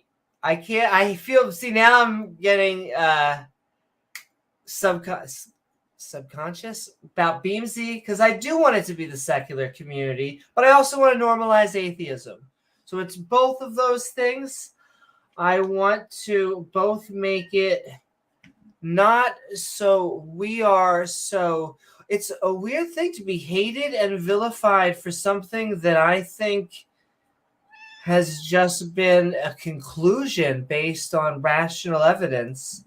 But then I also want to work with all of the secular community, because the secular and larger community is what are going to fight against the fundies.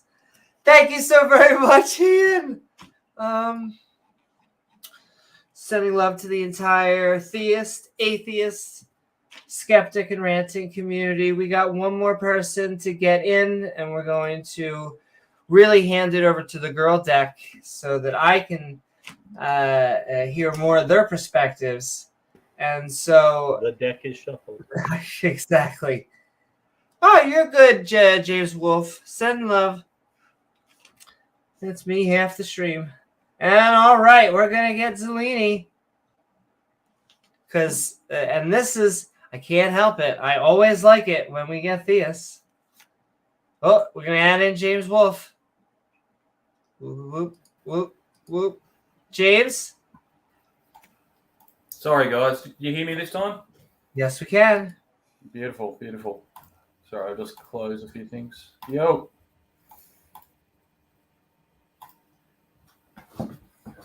Okay, so I didn't catch all the stream, but we're looking at religious versus secular communities, basically more on a micro level as opposed to macro level. Yeah, it sounds like we're looking at more from a sort of individual's perspective, small groups. I don't know. Did we go into a broader sense of community?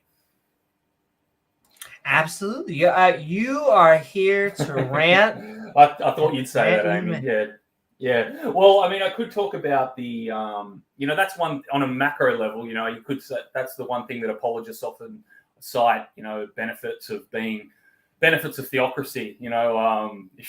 This is ridiculous as that sounds.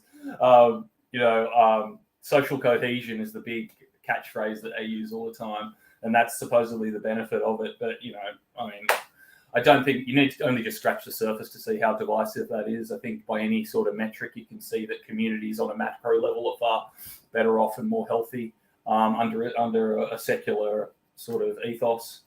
But I wanted to, it's a bit of an unusual one for me, but I wanted to sort of give this a personal reflection, if that's okay for a moment, because, I don't know, just not to get the violin out, but I was, throughout my life, I've sort of been very much on the social periphery, suffered from depression, anxiety, suicidal ideation much of my life. And as I've intimated before,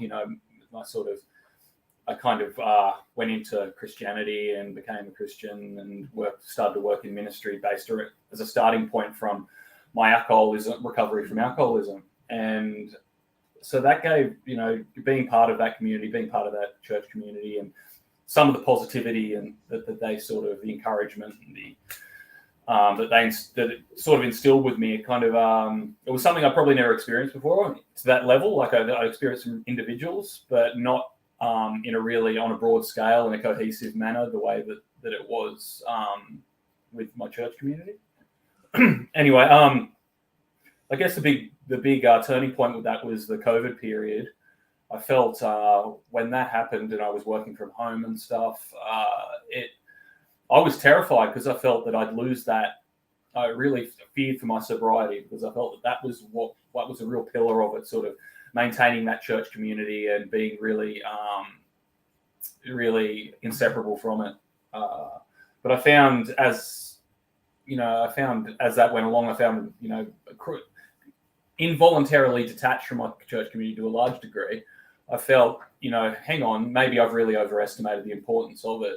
And since then, I think I found fantastic, amazing communities like this one, and just being involved in things like, communities based around, I think you were mentioning, James, before, based around, common passions like music, right, role playing, astronomy, archaeological societies, and also I think really important for me has been, and I know everybody's not necessarily as fortunate, but just fellowships within workplace environments. For a long time, I was doing stuff that wasn't giving me much satisfaction within the workplace. And that's really something I don't know how I'd cope with outside of doing, without that positive workplace. I've been really fortunate in the last 7 years, since I've been sober, to have really positive workplace environments and the feeling of community that instills. So I guess that's it, really. I just wanted to reflect on that a bit. I might have more to contribute in the open discussion. No, thank you so very much, James. Welcome on board. And thank you for sharing your experience.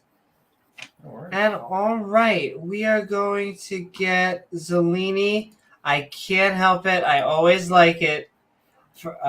So we are the Skeptic and Ranting community, and we are. Yeah, we are. Can I ask, Zelini, do you view yourself as a skeptic?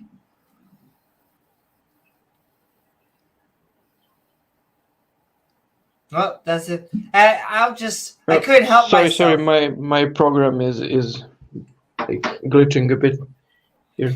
Can you hear me? Yep, you're good. You're a theist, right? Yes.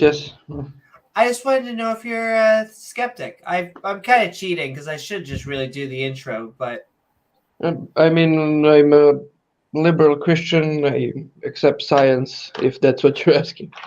Okay, sounds good. Well, we're talking... welcome, Zelini. We are talking religious for secular communities.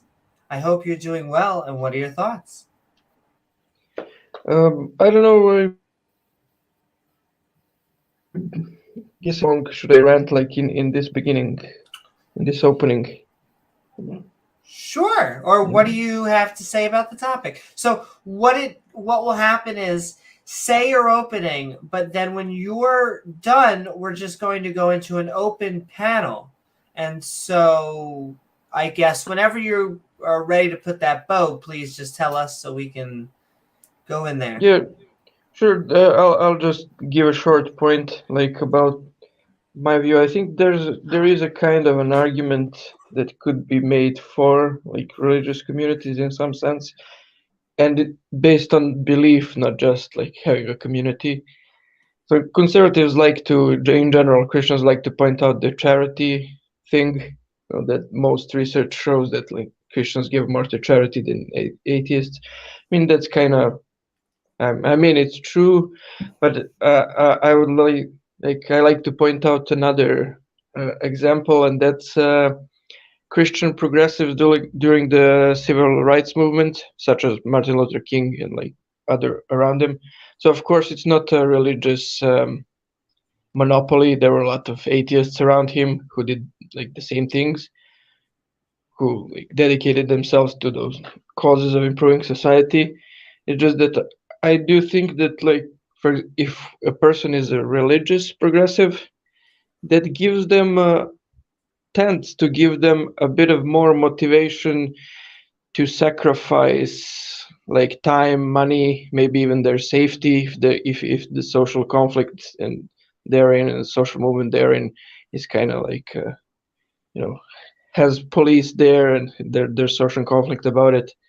So in some sense, the atheist criticism about religious belief makes you value this life less and the things in this life less. That can be kind of true, but that same thing can also be beneficial in this case. Like you would be a bit more ready to sacrifice time and money and energy for causes such as improving society. I'll make that point just for now. Let that be. Yeah. Thank you so very much, Zelini. And all right, with that, woohoo! We are Midnight Ranting on religious versus secular communities. I agree. And this is the deck we're working with tonight. Welcome, panel. Does anyone want to talk about anything Zelini said or anything anyone said? You'll find that a lot of religious people, yes, they do offer more, but it's usually the people with more that do that to show that they are a good person, and they usually make a larger spectacle about it. That's why it's a lot more difficult to show who actually does the donation. You'll find a lot of secular people will donate their last loaf of bread to someone who's starving just to help out, whereas in the religious person would eat their last loaf of bread. You've been fed. I know, right? And like I haven't eaten this year.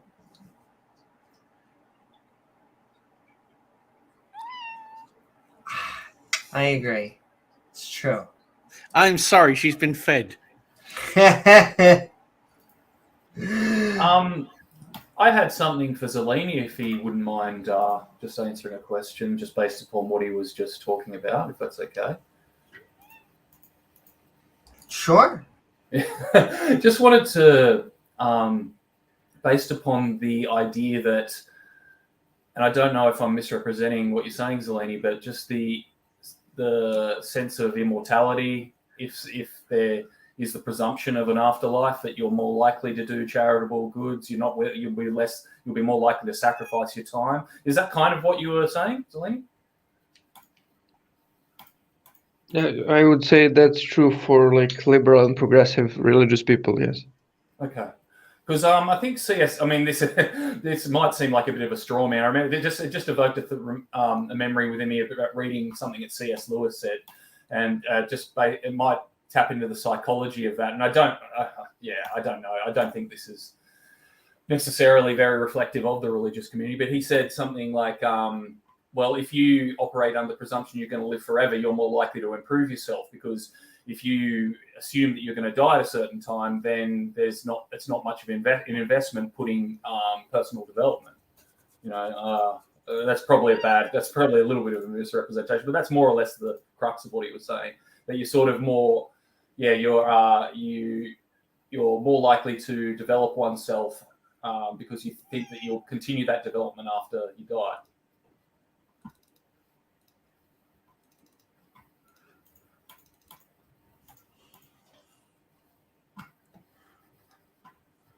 As opposed to sort of I suppose he was sort of suggesting a sort of nihilism within atheism, that, there's no point to self-development because it's all going to end at some stage.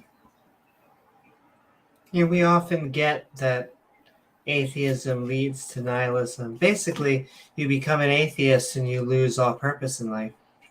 I mean, personally, I would make the point that I was making. I think is much simpler than what C.S. Lewis was talking there. I think that if you believe this is the only life, it kind of logically follows that you're gonna value it a bit more than someone who believes it's not the only life you have. Sure. Do you believe we have more than one life? Yeah, I do believe in an afterlife. Do you think that cheapens your life right now? No, not really, but I don't know, I think it does help my motivation to be more self-sacrificial in some sense. Why is that? Well, just by the virtue of like kind of valuing the things of this world a bit less. Like I think if I was to not believe in the afterlife, if this was the only life, I would value the things that I can get in this life more, such as the like for myself. So that would read to some degree, let's say a small degree, but to some degree decrease my altruistic like impulses. Well, is there anything wrong with us valuing just simply what's been presented to us, No, the experience, the reality that we know? Is there anything wrong with that? no, of course. I think people should enjoy life. I'm just talking about small differences here. I don't think there's anything stark here that I'm not proposing any huge difference. Maybe not. That might come down to perspective, and perspective is, our perspective is our reality, and when an afterlife or an eternal consciousness or whatever you want to call it is brought up, that is kind of a big deal. Indeed.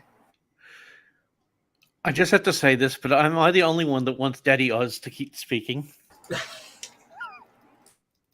Jesus Christ. I had to add that from yesterday. It's that radio announcer voice. That was a... Whew. Is Jena still in the chat? There is ultimate Daddy Oz. I've never heard of it. Daddy Oz. Oh boy. Yeah, so about the afterlife thing. Oz is like, so after we die, we're done. Yeah, but can I just point out, I have to ask Selene, because you kind of said at the very beginning, God damn it, Fusey. I win. But you said that you think that having another life cheapens the experience, and I think you think that applies more to other people. Not that it doesn't apply to you, but it applies more to other people, because that is the only way, in my opinion, you can square the circle. Because when you ask the same exact question about you, you're like, well, it doesn't really cheapen it that much. But then you kind of, I guess, in what ways do you think it does cheapen? Well, in the sense that, like, I recognize that, like, as I mentioned, there were atheists, leftists, like a song alongside MLK, who like exposed themselves to danger and sacrificed time and money and energy and safety to fight for a more just society. So I think I'm not saying that like atheists cannot do that. So I don't know, maybe I'm a bit proud here, but my assumption is that like if I were an atheist, I would be something like that kind of atheist, like maybe a bit less motivated to do that than now, but like, yeah.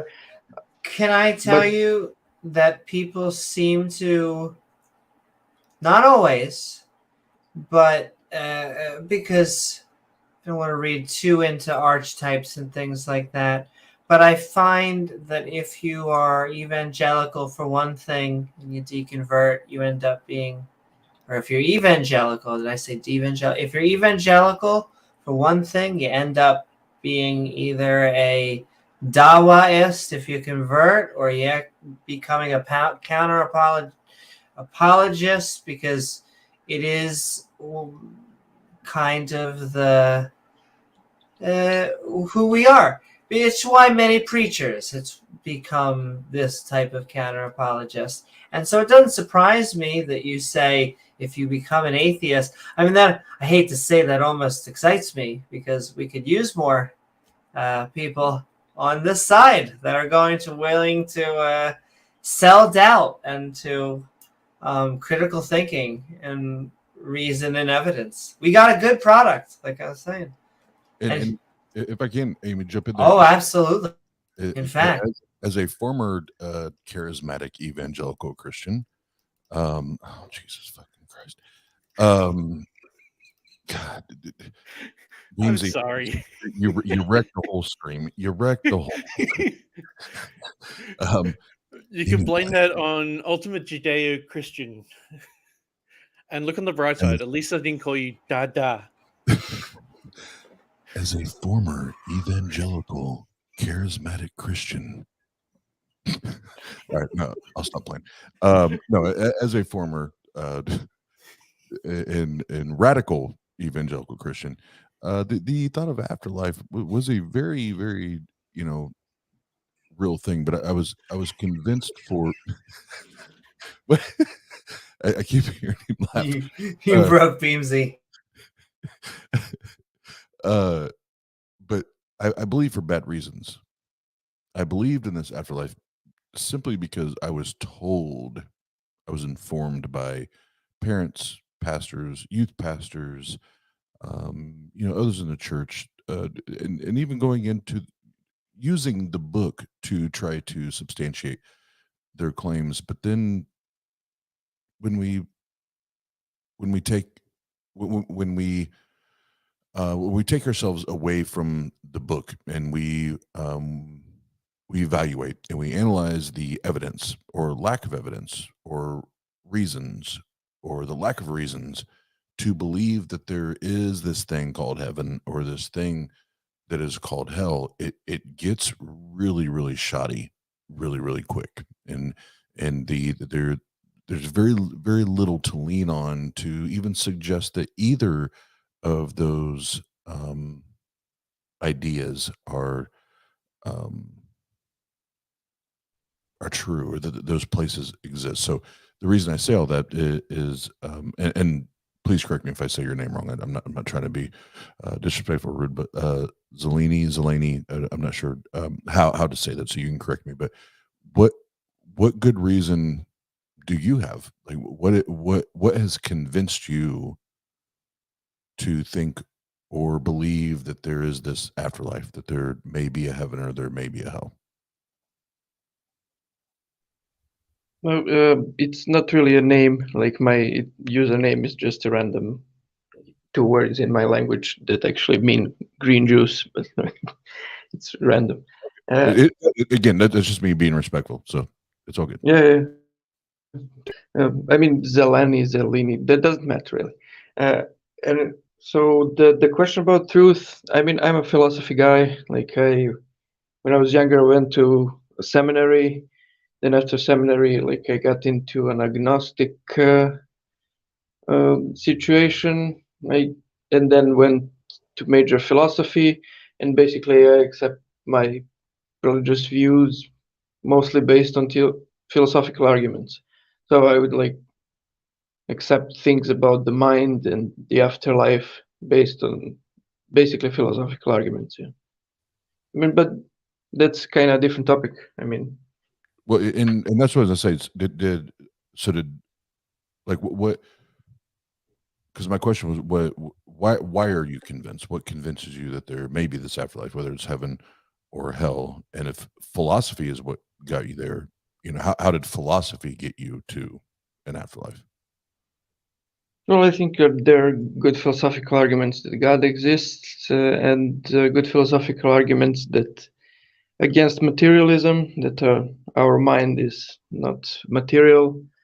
So I would like take the position of substance dualism, that there's some kind of soul. So on those assumptions that God exists and there's souls exists, like if I got there via arguments that I found convincing, I think it's like pretty plausible that there's an afterlife. All right, but you so, and again, respectfully, I'm still trying to get an answer from you. No, but I mean, why are you convinced, or what has convinced you that there is an afterlife? But again, like I don't. It's a different topic. Like I could like go into philosophical arguments for God and then philosophical arguments for the existence of a soul, but all of those that I accept are very convoluted and long, so they're not the standard Kalam first cause ontological the thing that apologists use that are like quick and quippy that can be sold to people as sound bites. So it would take too long, and I kind of think that's not the topic, but whatever the panel decides. Yeah, no, yeah, and I'll be respectful because the topic is communities, but we do. I mean, this still would drill down to the community topic. I would think, because we have one community that believes that there is this afterlife, that there is a heaven and hell. We have another community that doesn't, and unfortunately, there's the community that does believe that there is this afterlife. They attempt to anyway hang that over the head of the non-believer. They try to use that as a tool to persuade or manipulate or influence someone to shift ideas or beliefs, or how they see. Yeah, I'm personally against that, and I think most liberal Christian and progressive Christians would be against that. Like, I think most of us believe God doesn't care what you believe, and also most of us believe that everyone will eventually be saved. Like, so we're not going to do that, and we will oppose conservatives who want to threaten people with hellfire if they're atheists, etc. Well, and again, trying to keep it on the community thing. I think this is where there's always going to be a huge divide between the communities. As you said, as progressive Christians, that's an issue number one, but that's a whole another conversation. But that God not caring about what you and I, how you and I view that or believe that, is that in the book? I would say so, yes, and I think most liberal Christians, I shouldn't say most. Probably a lot of them accept its view intuitively or based of thinking. But yeah, I would say it's in the book. Like, for example, when Jesus says that it doesn't matter who yells "Lord, Lord," but who does the will of the Lord. So it doesn't matter how someone is religious and prays and whatever. What matters is that they do good deeds. And when he is asked how to be saved, he gives a list of conditions of how to be saved, and doesn't mention faith at all. He just gives basic ethics. Okay, and if I were to, I don't think I can. I was going to try to agree, but I don't think I can. So according to the text, then if that's the case, then why does the Bible say that God, the God of the Bible, Yahweh, why does it say he's a jealous God then? If he doesn't care, why is he a jealous God?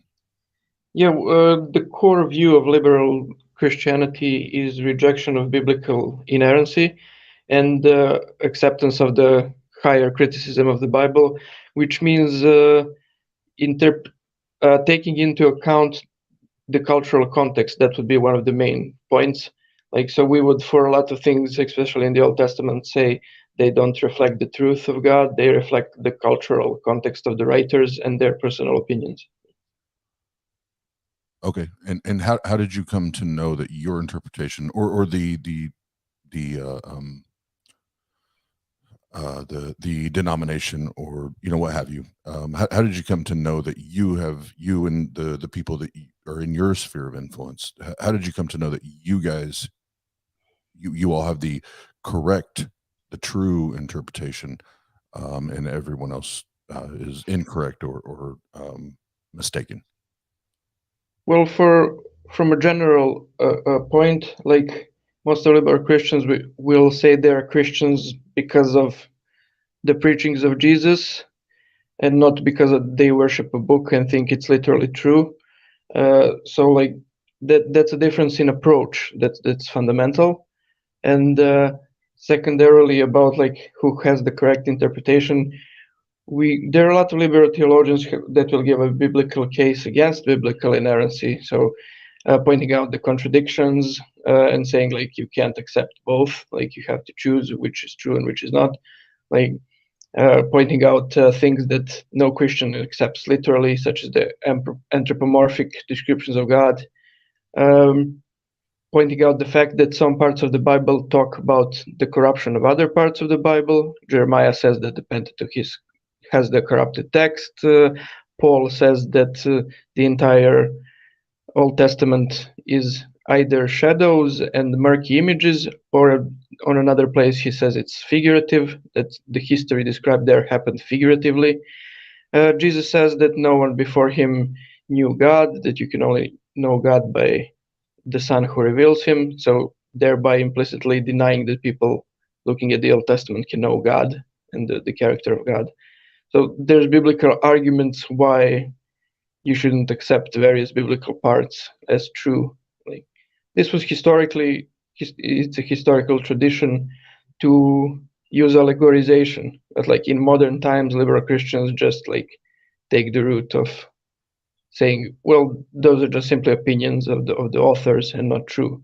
Like in history, you had Saint Augustine or like Saint Gregor of Nyssa, some of those like main church authorities who would use the allegorization approach. So someone would say, oh, your religion is nonsense, look at all this violence in the Old Testament. Some pagans would like point that out, and they would say, no, that's all allegorical, because if you were to take it literally, it would contradict what Jesus preached.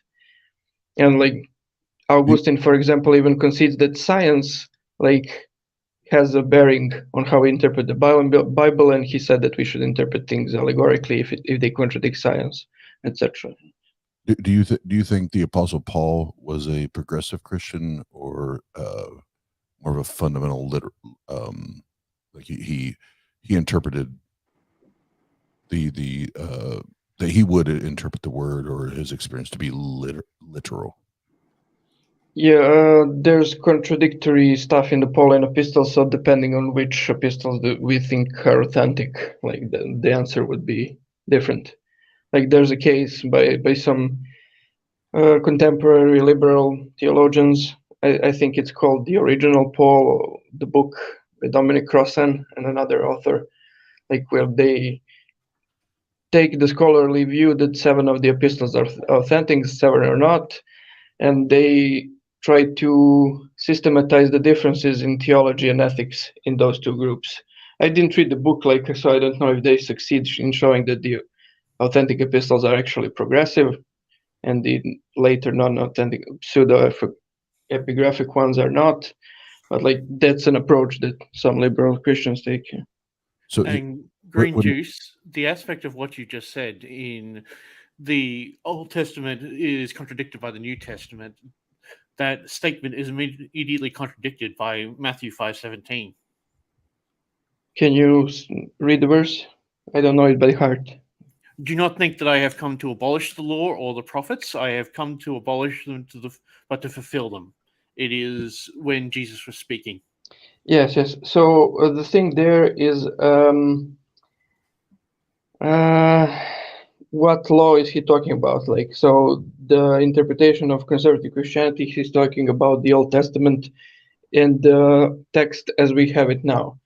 But he's talking about all the old laws of the old prophets. That's sure, but like it's about interpreting which law does he mean, because it is obvious from various parts of the Bible that he opposes many of the Old Testament laws, such as the stoning people for adultery, the lex talionis, rules of divorce, allowances of oath, of wealth, like all. So he contradicts rules of the Sabbath. Like he goes against various parts of the Old Testament law, and there's interpretations. Like, so which law does he mean? Because again, the Old Testament, even without the New Testament, the Old Testament itself says that the law is corrupted. So Jeremiah in the 8th chapter, I think it's 8:8, he says that the text of the Pentateuch is corrupted, that the text of the Torah is corrupted. And in the previous chapter, for example, he says that God never gave any commandments about animal sacrifices. And if you go back to the Torah, to the Pentateuch, you'll find like dozens and dozens commandments allegedly given by God about animal sacrifice. So who's correct, the text of the Torah or Jeremiah? Like both are in the Bible. So if I can jump in there, then you're actually doing the hard work for me as the atheist, as the skeptic. You're actually doing the heavy lifting for me right now. So based on everything that you've shared so far, I'm if I walked into this conversation and I'm let's say I'm fairly new to these conversations, I'm listening to you as the theist. I'm finding fewer and fewer reasons to believe that any of this is true. Anything within that book is true. That this God idea is true. So why are you convinced? If you know there are all these inconsistencies or problems with textually speaking, why are you convinced that God exists? Because I'm at this point I'm lost. Well, I think that's basically two logical jumps there. So like what I'm saying is that the Bible is not 100% true, but that doesn't logically imply that it's 0% true. So like some of it can be true without all of it being true. And the second logical jump would be that even if the Bible was 0% true, that wouldn't mean that God doesn't exist. Maybe some God of some other religion is true. So I don't think those two moves work, like from rejecting biblical inerrancy. So that's the issue with what you're presenting. You have presented the same argument that can be made for the existence of anything, that just because it's got a little bit that's true, it should be accepted that my God is true, but all of this stuff is false. Well, we wouldn't say that all of the other stuff is false. We would say our other religions also hold some truths, yes. Yeah. Can I give my take on some of this? Is that all right? Yeah, jump in. I'll just do it. Do it. Look, a lot of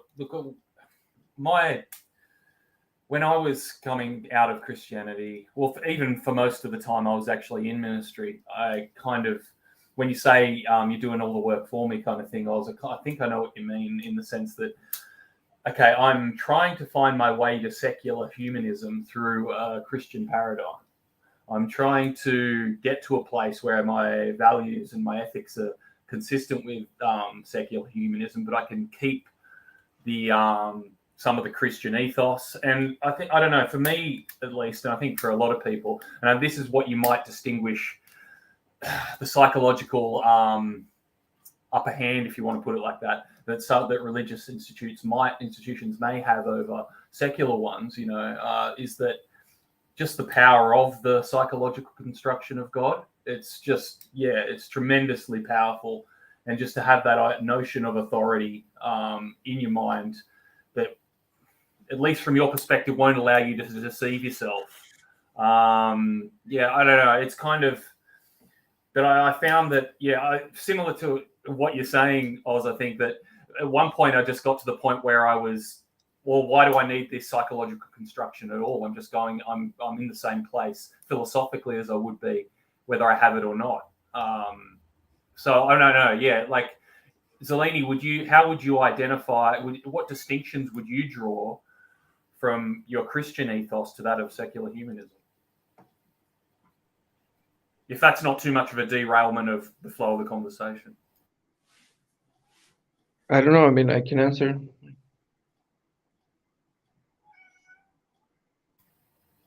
Yeah, go for it. I mean, personally, I wouldn't make that large of a distinction in ethos. Like, I think that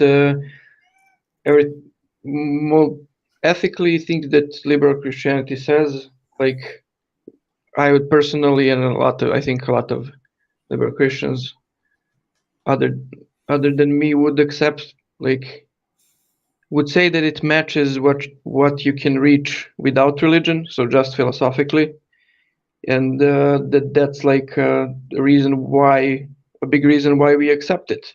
Like, we think there's external evidence for it. Like, so the difference would be strictly in some beliefs, like I believe in God, you don't. I believe in souls and the afterlife, you don't. But as I said, I don't think that's relevant, really, like, and too important. Do you think? Sorry, I'll shut up after this. I'm just curious. Do you think that that atheists and their morality to some extent has been inherited through Christianity, through the history of the church? Do you think that we're sort of standing on the shoulders of giants in a sense of that, in that sense, if you get that metaphor? Yeah, personally, I would disagree with that, because I think the Enlightenment is most what do you call it? Can't find the English word. Responsible? Is the big yeah, I agree. is the most responsible for, like, the ethos, and in the Enlightenment itself, it was kind of a mix, with some people developing those ideas as a reaction to Christianity, and some of them developing those ideas from their own Christianity.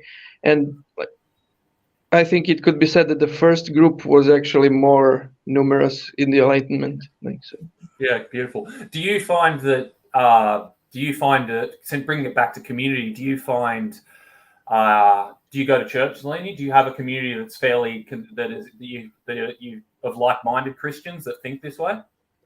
Currently, no, because in the town that I moved recently, there's no Anglican church. There's only conservative churches here. So, you're an Anglican. That explains a lot. I was having a discussion about this today, because just saying how Anglicanism, it's almost become like a secular church in a lot of ways.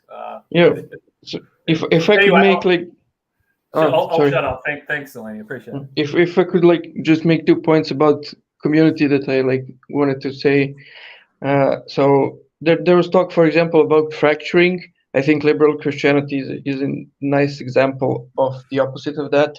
So, for example, the Anglican Church is in full communion with the national Lutheran churches of the Nordic countries, and with the Old Catholic Church. So the Old Catholic Church, if people don't know, it's a branch of Catholicism that split from the Pope after the First Vatican Council, and they're a liberal Christian denomination.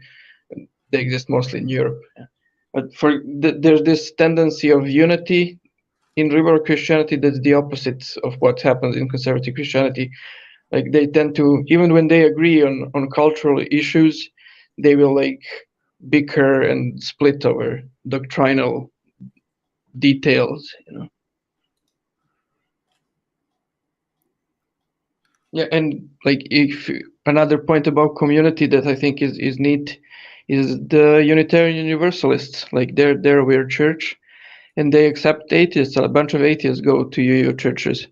So, like, Unitarianism was a branch that was famous for rationalism. Like, they rejected the Trinity. Jesus is just a man and, like, a prophet. Most of them rejected miracles, etc. So they were the first liberal Christians, and they united with the Universalist Church that says everyone is going to be saved. And when they united, they didn't make any creed. So they were like, the only thing that they would say when someone asked what you believe, they would say, we believe in one God. But after a while, atheists came into the church and interpreted the God speak metaphorically, because there's no doctrinal statement saying you can't be an atheist and go to your churches. So they changed their answer, and when you ask them what they believe, they say, we believe in one God, more or less.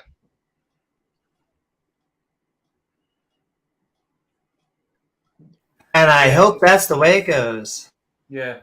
Well, if you take those 2 examples, say, like, of the Anglican Church, which has become basically, if you want to call it like a church that's basically consistent with Enlightenment values, and a Universalist church, which is Unitarian church, which is, as you say, accepting of atheists.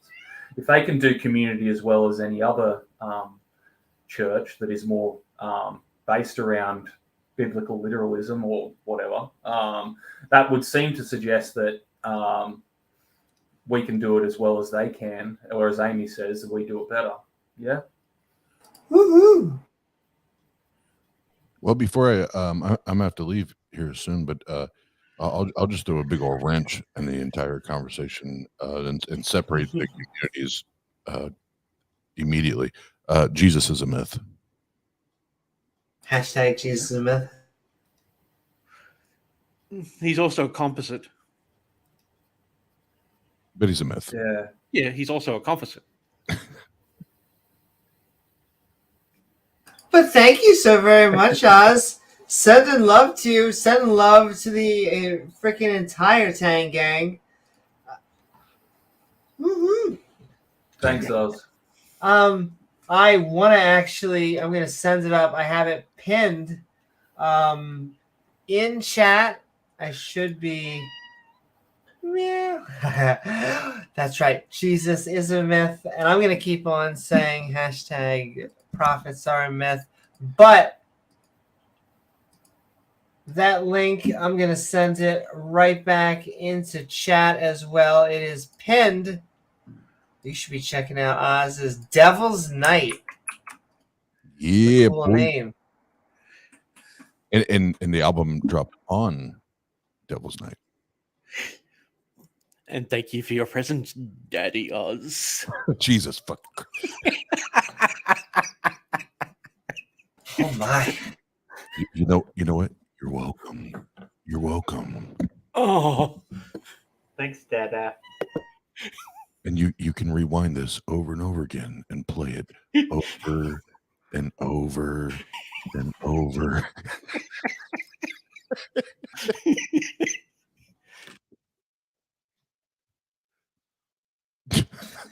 He also does take-in calls really late at night.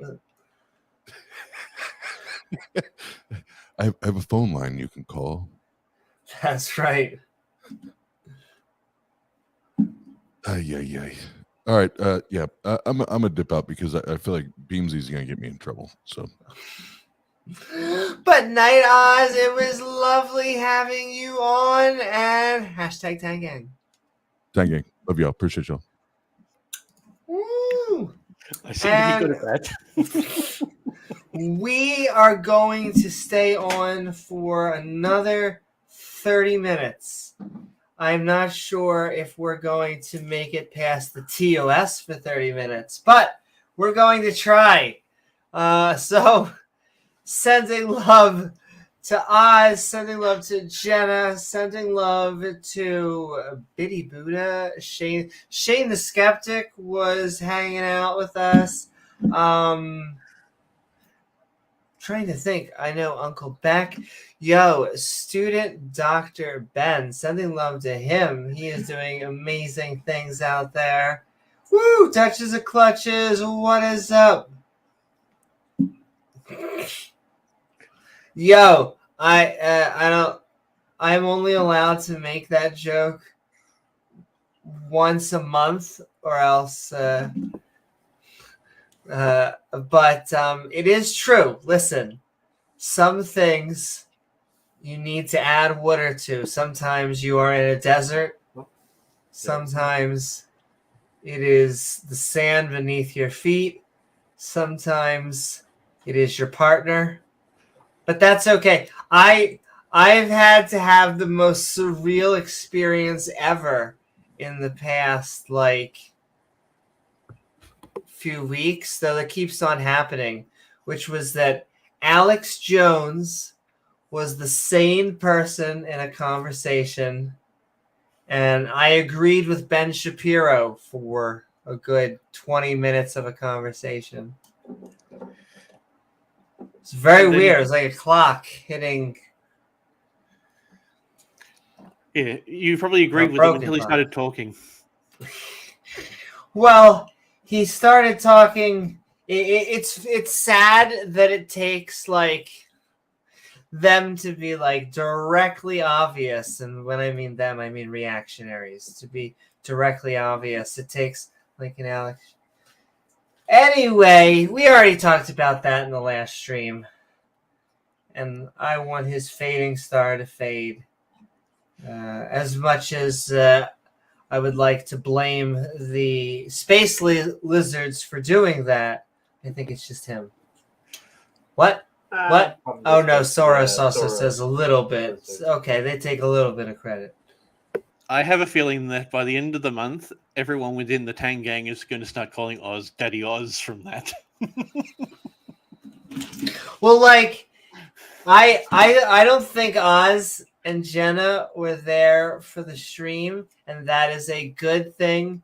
That so that joke became a normal joke. It became what should be called daddy instead of a theist looking us straight, a Christian.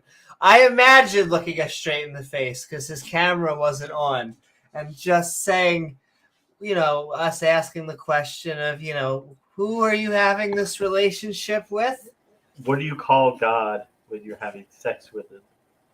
When he's really going hard on you. And he answers so quickly and fluidly. It's just... Dad. Oh, come on. James, I was setting up. Yes! I didn't think you were actually going to say it. Oh, let me tell you.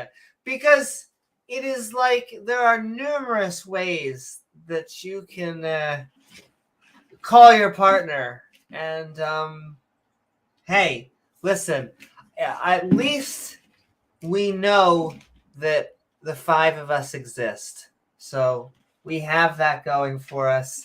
God, I don't know so much. Hey, Zalidi, can I ask you a question? I guarantee you have never been asked in your life. Sure. So, and please don't run away, because I swear to I think your God that this person is real.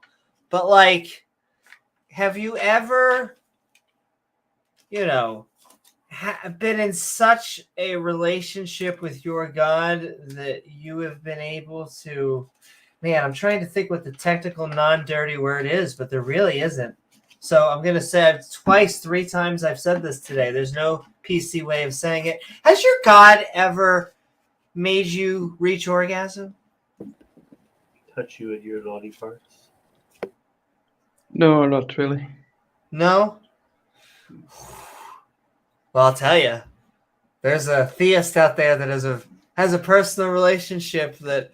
My favorite thing about that is that supposedly he's I don't know if it's trolling, but he's going on Dawa channels. I can't even imagine what like they have to deal with over there, because they're always like, well, we're different than Christianity, and he has to be like, well, I got a Christianity for you, and the Dawaists have to be like, hey, Amy, have you ever looked at his channel at all? So I have not, however, actually I have vaguely, because I know the producer in me with Gizmo just knows that like what his things look like, and they're like his icon, his title cards. Ultimate Judeo-Christian. But like James, because I have been trying to convince myself for my own sanity that he is a troll or a Poe. And yet, as James has tried to point out to me, is that he would have to be like Gilbert Godfrey, if not more, dedicated to like... He does long streams about there's like long 6 videos of like 9 hours of... 7, 8, 9 hours. And I'm sending love to Nick, who was saying... sometimes you have to do a stream with Chardonnay. That's really what I imagine that like he's doing. Like he's sitting there with a Bible and like a glass of wine. Whining and dining God? I can't bring myself to, anyway. What does Dada say about Genesis tonight? I was gonna say Leviticus, but he might not like guy on guy relationships at that point. I think he would be more interested in the Deuteronomy because it involves the second coming. Oh my. They've been waiting for that second coming a long time. They should just get another mistress or master at that point. I feel like that O is never coming. He is a little crazy to carry.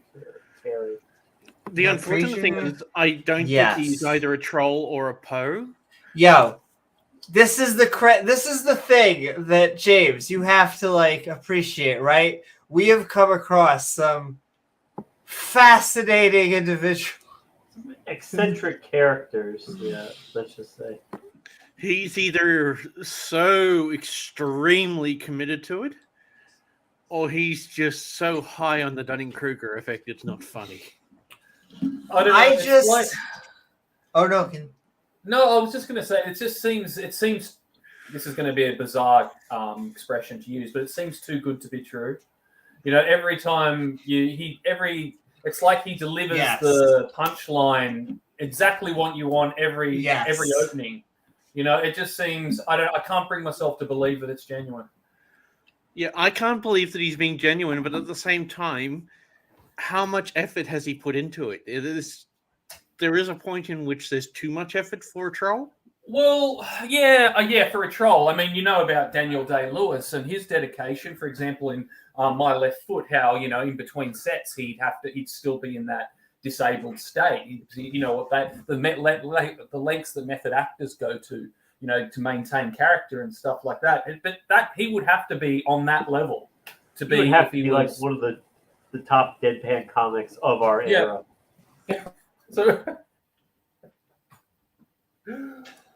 Okay, let's get back. Yeah, no. James, can I tell you? You're not off topic. I want you to be right, James Wolfe. I want you, please. I don't pray. I hope.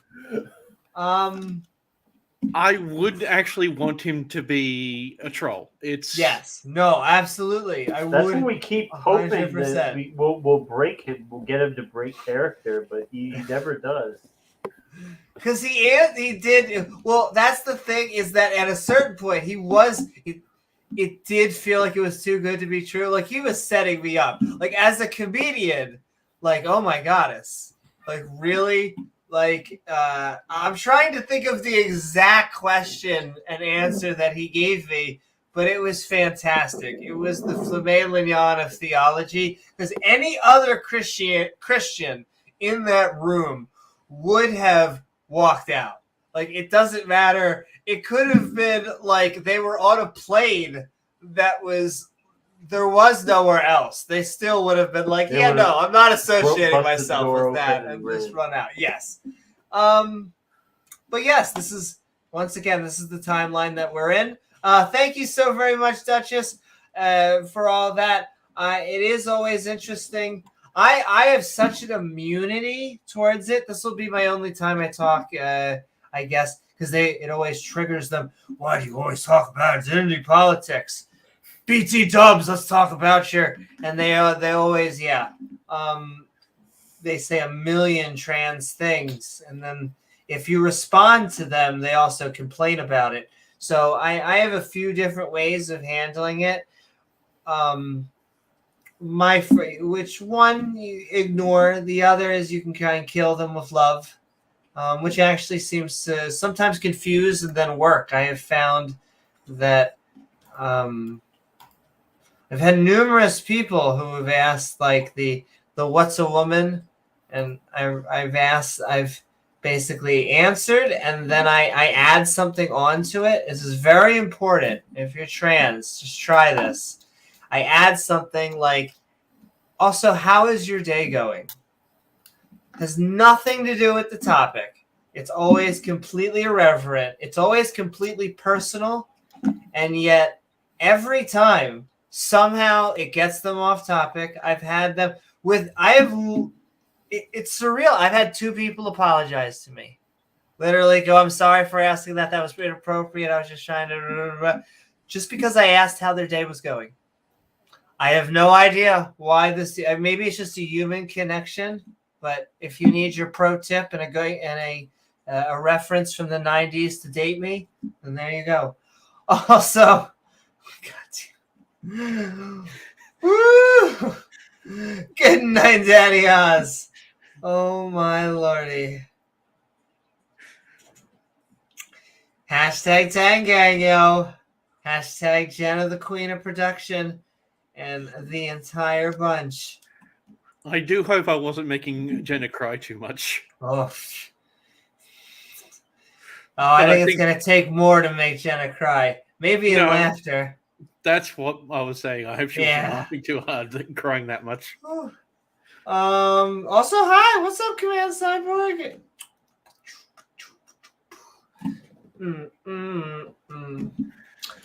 At Hillary's emails, you're activating their mirror neurons, which create empathy.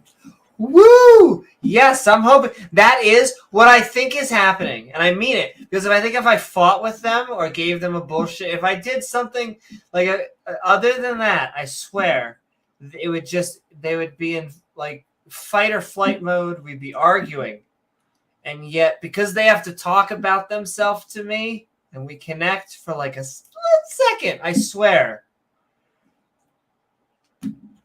Maybe I'm thinking too into it, but 2 apologies in text.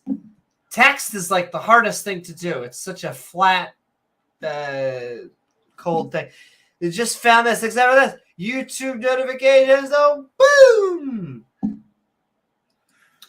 Sending so much love as I try to pin stuff, and we're still Midnight Ranting. We are talking religious versus secular communities. I still think we have the better product to sell. It can include theists, as Beamsy was saying, as really any skeptic.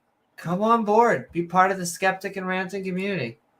That's why I think as a skeptic community, you should just concentrate on the idea of what skepticism is and combating the idea between reality and delusion. So that way people who are skeptic and theist or skeptic and non-theistic can accept that the community is driven around that and not we're skeptic atheists or skeptic agnostics or skeptic etc etc etc. You could, that way no one gets pigeonholed.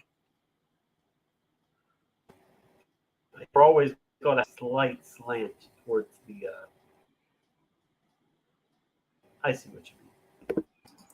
Also, just sending love to you to Freak. I got your back too, so sending all that love.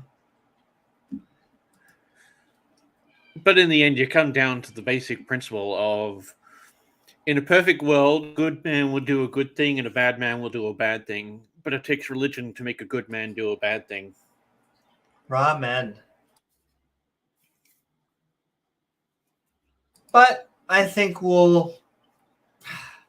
I hate to just declare that we will win, but I think that science over faith. I just think that rationality and reason over, reason doesn't make treason. They like to say blind faith. I just don't like any faith. In the end, I don't think there are any winners. I mean, if we look at the tendencies that exist now, it seems that something like spiritual but not religious demographic is going to be the winning one. Right? Well, do we want to I know we haven't got much time. Do we want to look at the historical trajectory and make some predictions surrounding this?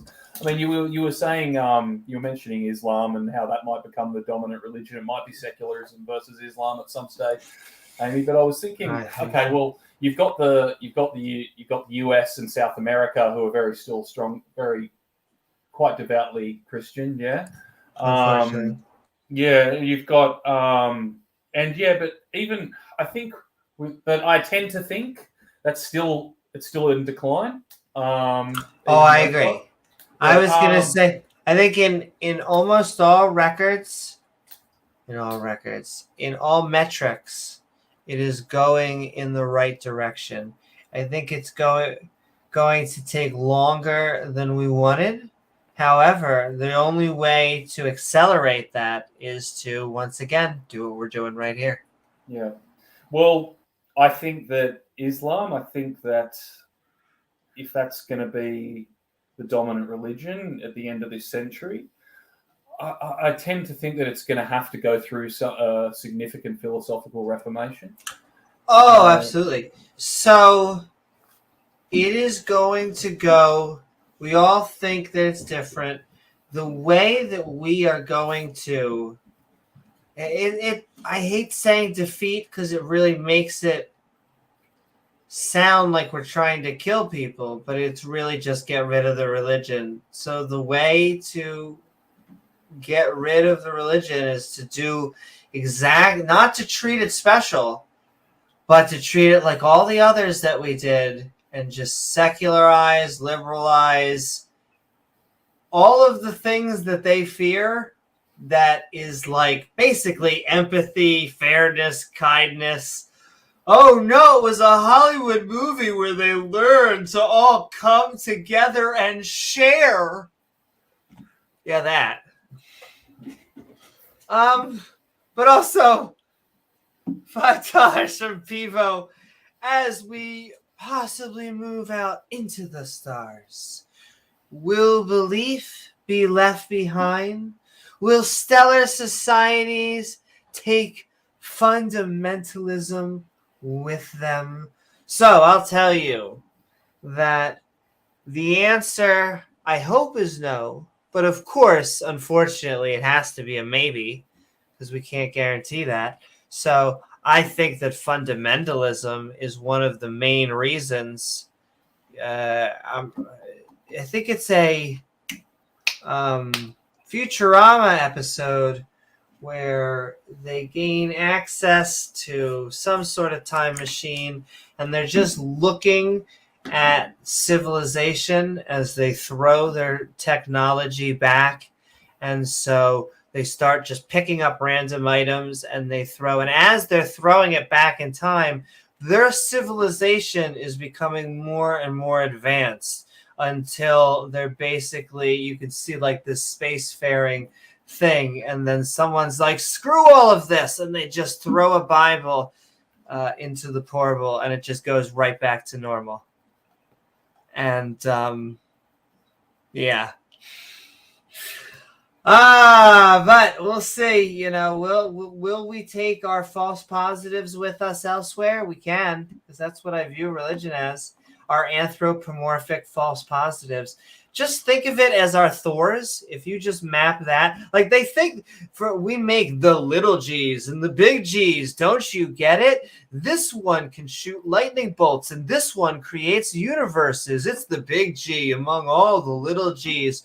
But really, it's just how we used to understand how lightning was made. Little he. Little D's.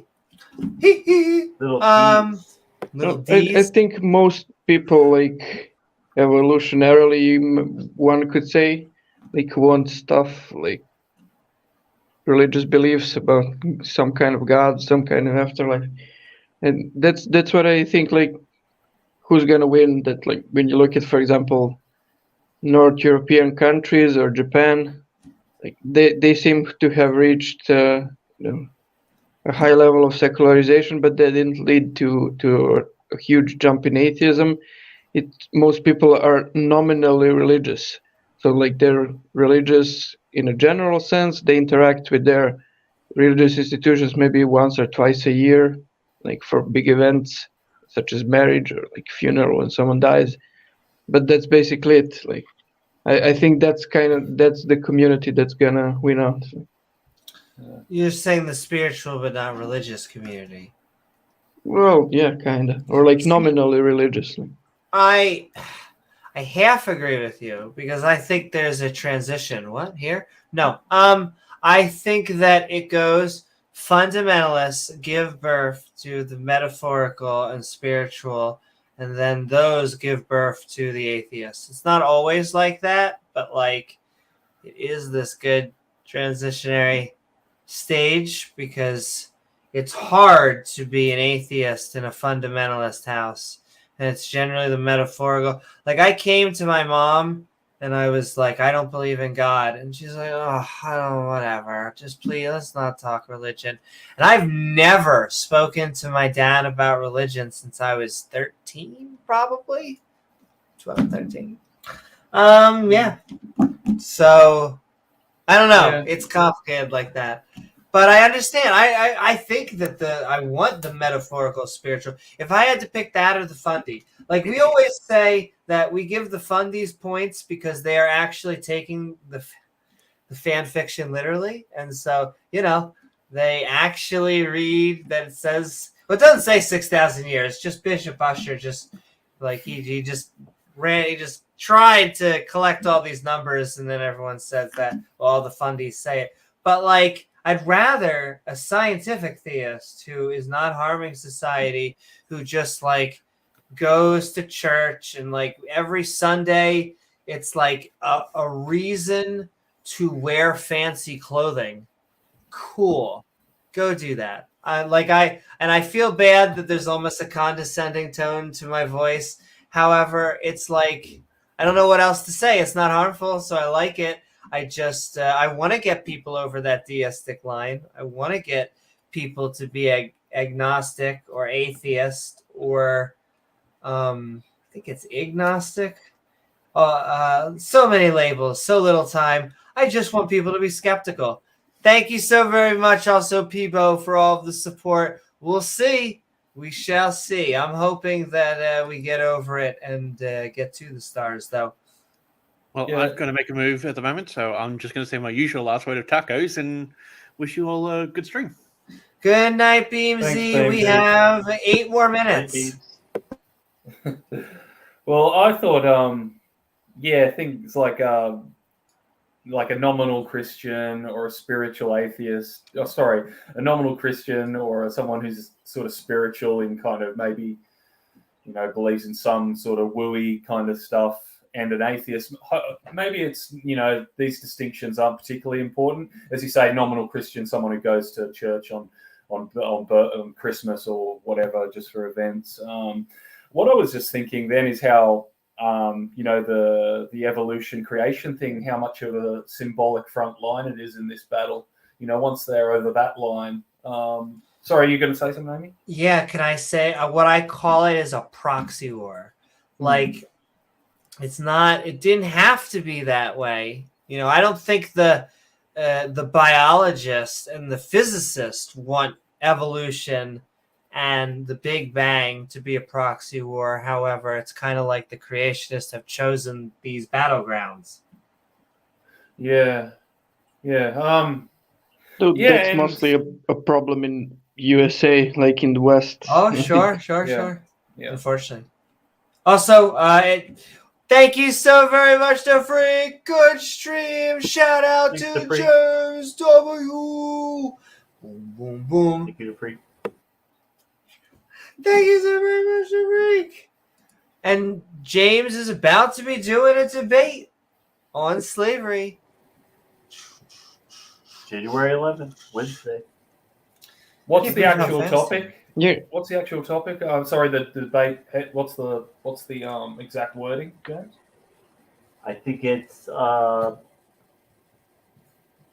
biblical slavery is morally good. Okay. Yeah. About the point about Islam and Muslims, I think it's not actually going to be that big of a problem because, when I compare how Christians did their thing, like you had the entire Enlightenment and decades, or you can say more than a century of secularization, institution of toleration, like new laws, abolishing feudalism, etc., change of society. After decades and decades of that, there were still a lot of Christians who are like, no, slavery is totally cool. We need to do a war about it. And conservatism, it'll be a civil war, so it's okay. Very civil. Yeah. And like conservatism waited a bunch after, like, so it's a huge process from the Enlightenment and the toleration from before the Enlightenment. So you have the entire Renaissance, toleration, Enlightenment, like development, then into modern science, and then reduction of conservatism.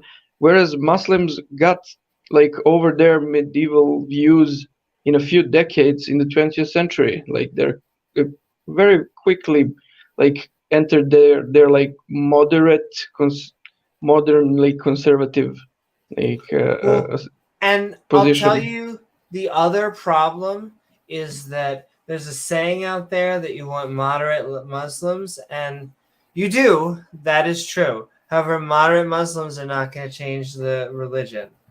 You, Sure. unfortunately or fortunately, you're going to have to get the liberal Muslims, the women who burn their bras while wearing a hijab. And I know that's going to make no sense to a lot of people, and that's going to be, but that is basically the people, because the moderates basically view religion as something important and shouldn't be put in public square. And so the conservatives want it to be put in the public square, and it should be their law. The liberals want it to be like some rainbow version, and the moderates just want to be left alone. Now that's great, but that is what you want, is to be left alone. However, it's this weird thing. You do need reformation.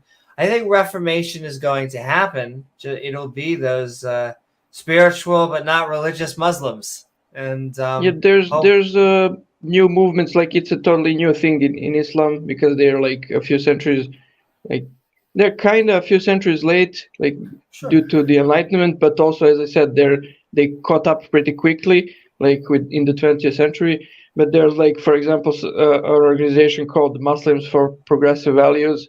Like it's a totally progressive organization that like, is and I've just noticed the older the religion, the more relaxed. Sometimes even their holy text, like I view the Jews as having the Torah. It has a lot of horrible, horrific stuff, and yet the Jewish people are very relaxed and laid back, in my opinion, because of how boring religion has become and how interested they are in other things.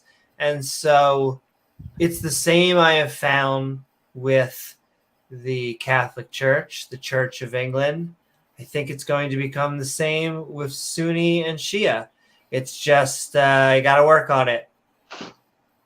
Yeah, I hope you're right, Zeleny. I mean, if you want to draw a really crude equation and say, oh, well, Islam's 600 years behind Christianity, it's sort of, you could be a bit skeptical. But no, I hope you're right. I hope that, there is, I hope that we're looking at a far more progressive, enlightened Islam by the end of this century.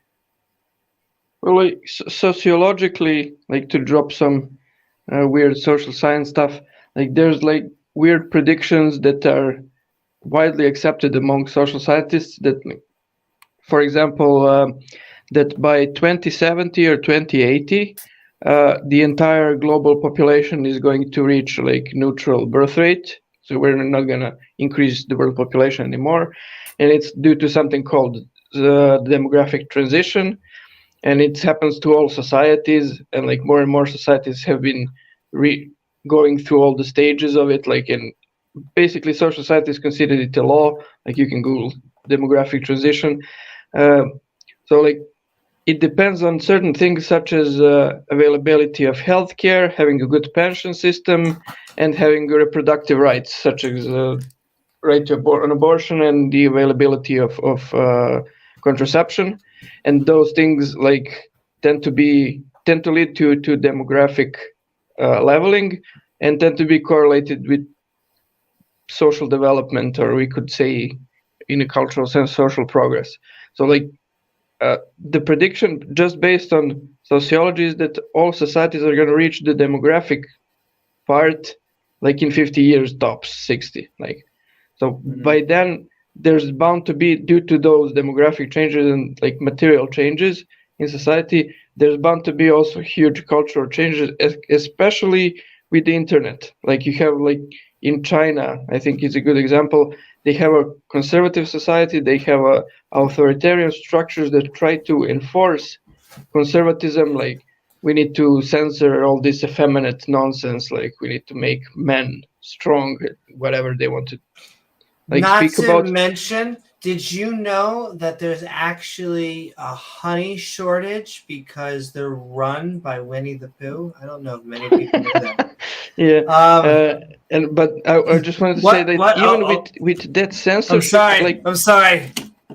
just with the limited internet, like that the Chinese have, their younger generations due to the internet are like hugely becoming like liberal progressive in a cultural sense. Like even though they have an authoritarian system trying to prevent it. So I think like there's this tendency of liberal and progressive cultural values to spread, and it's gonna happen due to the internet and like social development. Yeah, James Sorry, Wolfe, you're going. No, I am actually going to say because we are just hitting cool.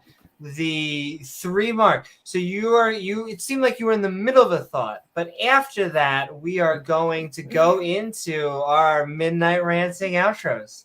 Well, yeah, it's kind of a question / comment for you, Amy, in the sense that you often say that there isn't a cultural war that the left hasn't won, that liberal progressives haven't won. And that kind of, and that tends to ring true, I think. But I guess there are a few perhaps limited exceptions, you might say, or short-lived exceptions you'd like to think. I will say, no, it's two things. It's a play because, number one, it is, I know this will sound crazy, but it's just I have been thinking of the rules that I have showed, those 10 rules. I've been using them for years now. And one of them is they just say the liberals are in charge. They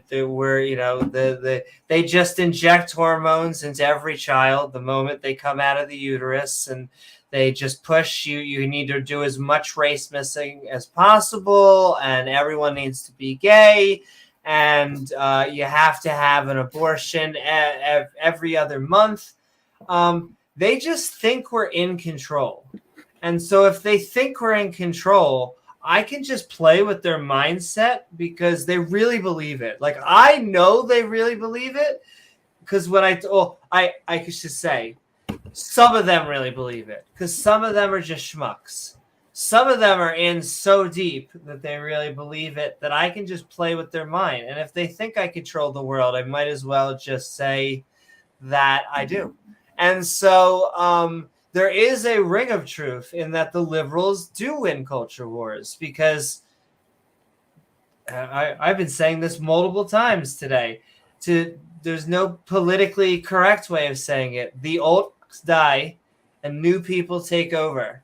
And that tends to lean in the direction of liberalism, as does academia, as does numerous things that just do not go in their direction. And that doesn't mean I'm anti-conservative. That's why I'm trying to have a stream like this. It's trying to invite, I'm not for canceling people. I am pro freedom of speech.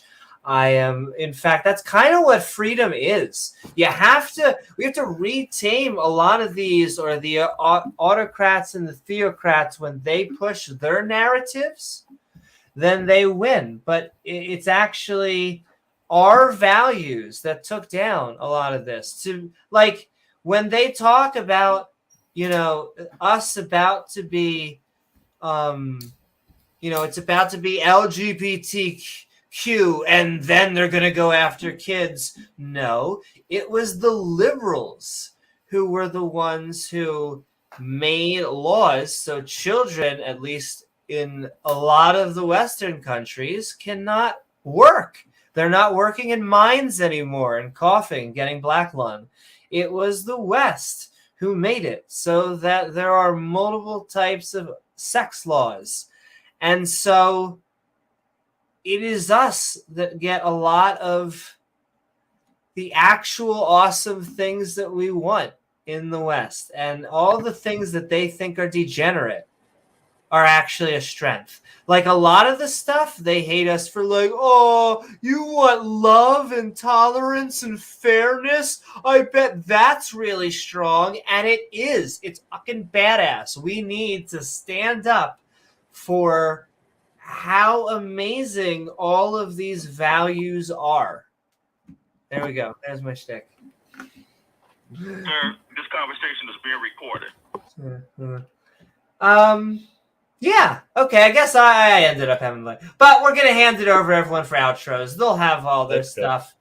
Let's go. Our bodies are ready. We have been Midnight Ranting on religious versus secular communities, and let's bring it out into our outros.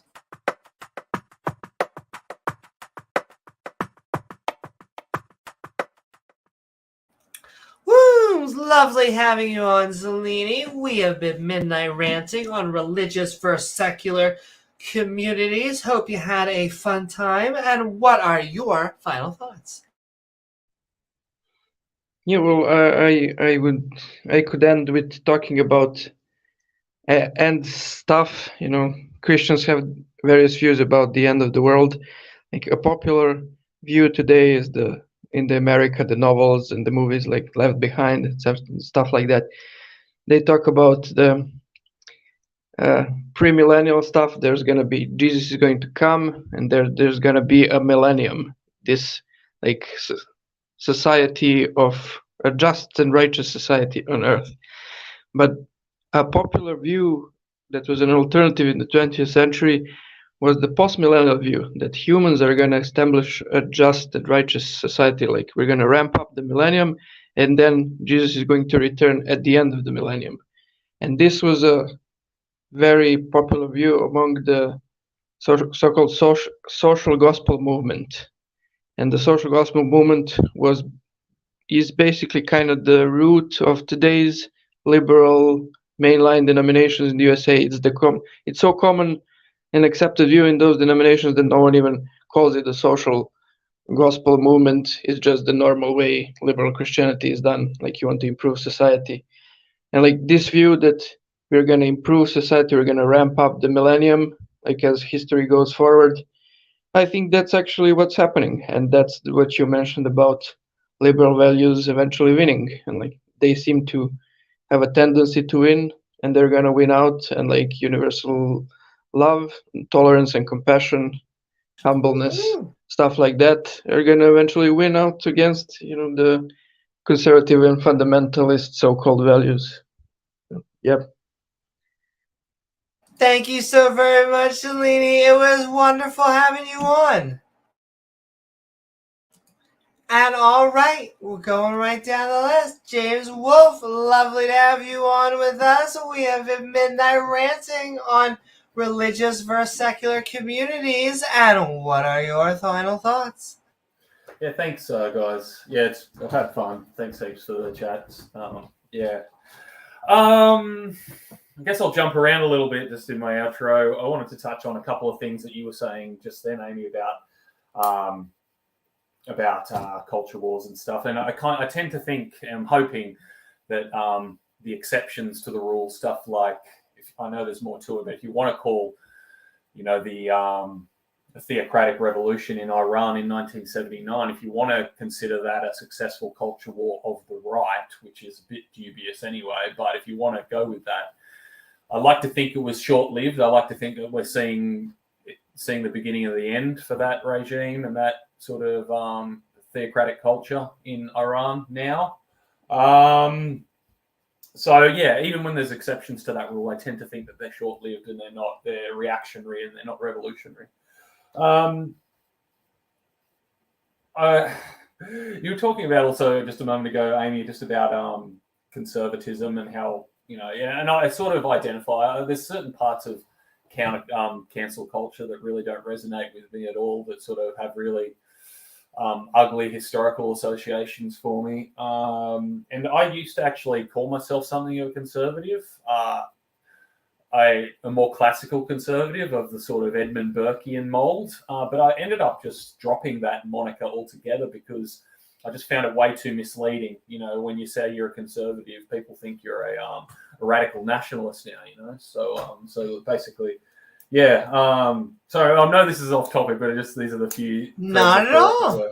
And in terms of the who does it better, religious or secular communities, well, it's just about having the organization for secular communities, isn't it? About having something that we're probably in our infancy, building something that's as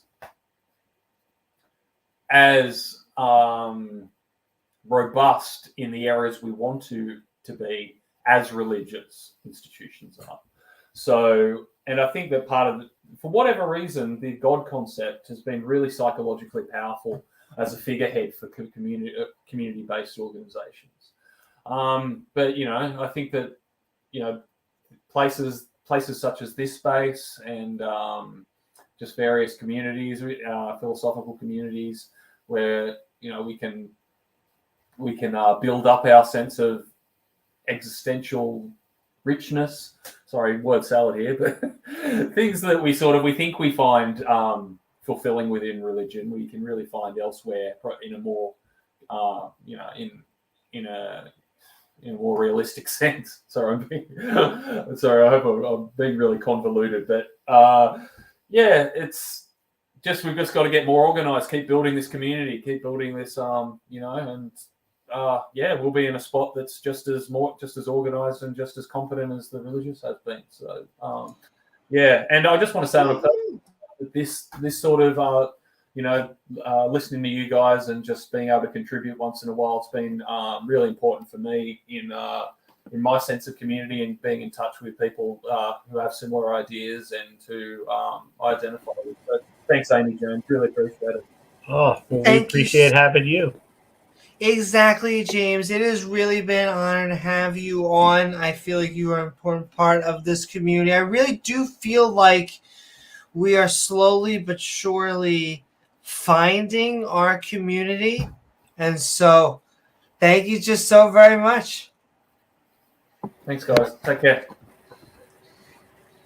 Also, I just want to point out that community is that James, Wolfe, and Pat making fun of each other. That is very much specifically what I'm talking about. That's an important part of it. Yes. Or roasting each other, I could say. But yes, James W., we have been flying this plane, not to bring Islam up again, but tip your waitress, folks. But we are... Oh, it's Gizmo. Gizmo has been backstage getting everybody in line and working all the important gadgets. Making the trains run on time. Exactly. But we have been talking... we've been, in fact, Midnight Ranting on religious and secular communities. I think it's an important topic. I really do think it's it's on people's minds. It's part of the channel mission. Maybe not. I think maybe our number one mission may be to get a chuckle out of the back of some humans' throats. It's a weird kind of mechanism. But besides that, James, what do you think? Well, thanks everybody for coming along. I'm dying over here. My allergies are really killing me, so I'm not going to say a whole lot. But anyway, it was a really good discussion, and yeah, have a good night, guys.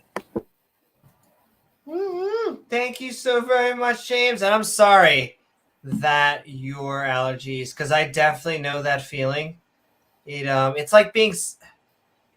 The only way I can explain it's like being sick without being sick. It's like you have half the symptoms. All the symptoms you have are terrible, but it's like... Right.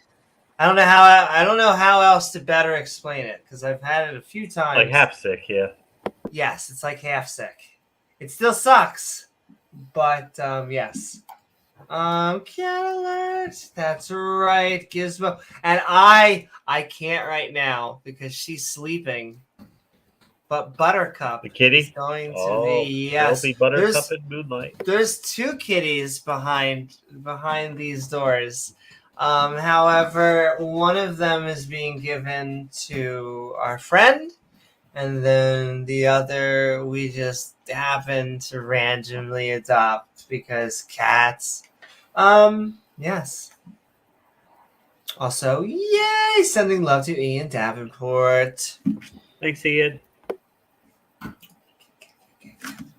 Okay.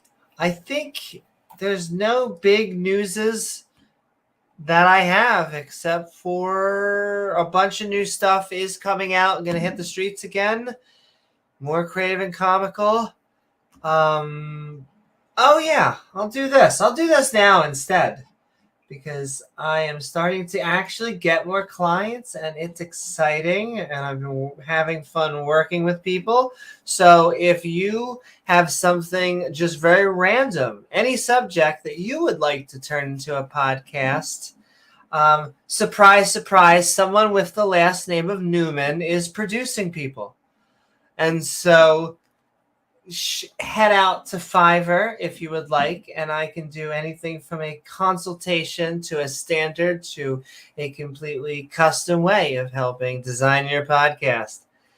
That's my shtick, and I'm sticking to it, ladies and gentlemen. Yeah. Contact me if you have any more information, as well as we're getting our own debates set up here. Also, I'm queer. You'll get an email from Gary Milne wanting you to produce him, help him launch his YouTube channel.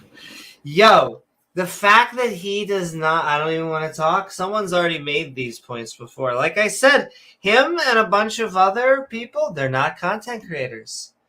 They just want to feel big on the internet, making people.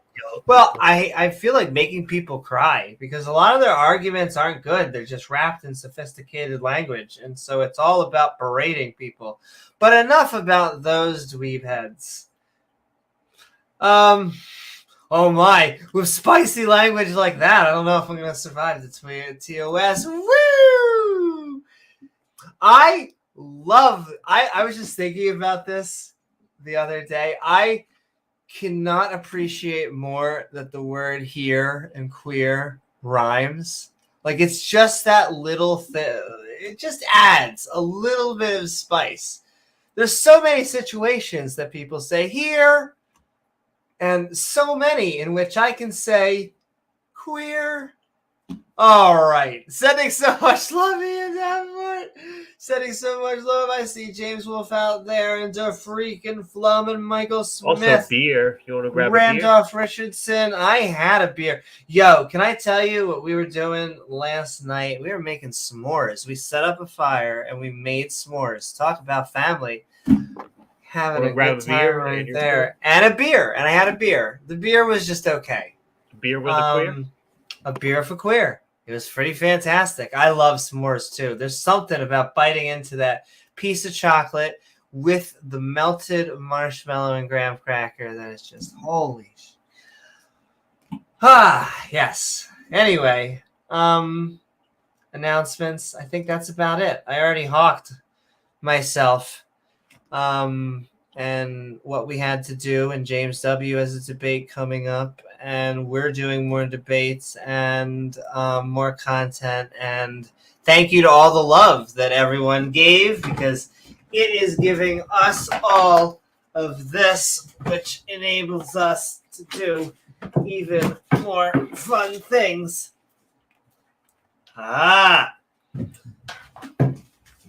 But yes, I hope you all had a fantastic episode on this Midnight Ranting, religious versus secular communities, where we opened up the open mic after a little bit of housekeeping to see if the panel could help us find out which is better for society, religious or secular communities, for a good time to join the community. But I want to thank my co-host, James W., along with all of our fantastic panel, which is Beebsy, Oz, Wolfe, and Zelini. Woo! Doom, doom, doom, doom, doom. As well as all of the lovely people in chat, our mods who make this stream so freaking great, and of course, lovely viewers like you who make this channel even possible. If you enjoy the show, please don't forget to like, follow, or subscribe. It really does help us reach all of your favorite podcasting platforms, and then you gain access to that bell icon, which when hit to all will send you reminders to see our premieres or join our live streams. Or hey, why not leave a comment once the video is done? You can also leave a super thanks and we'll read it back as thanks on the next episode.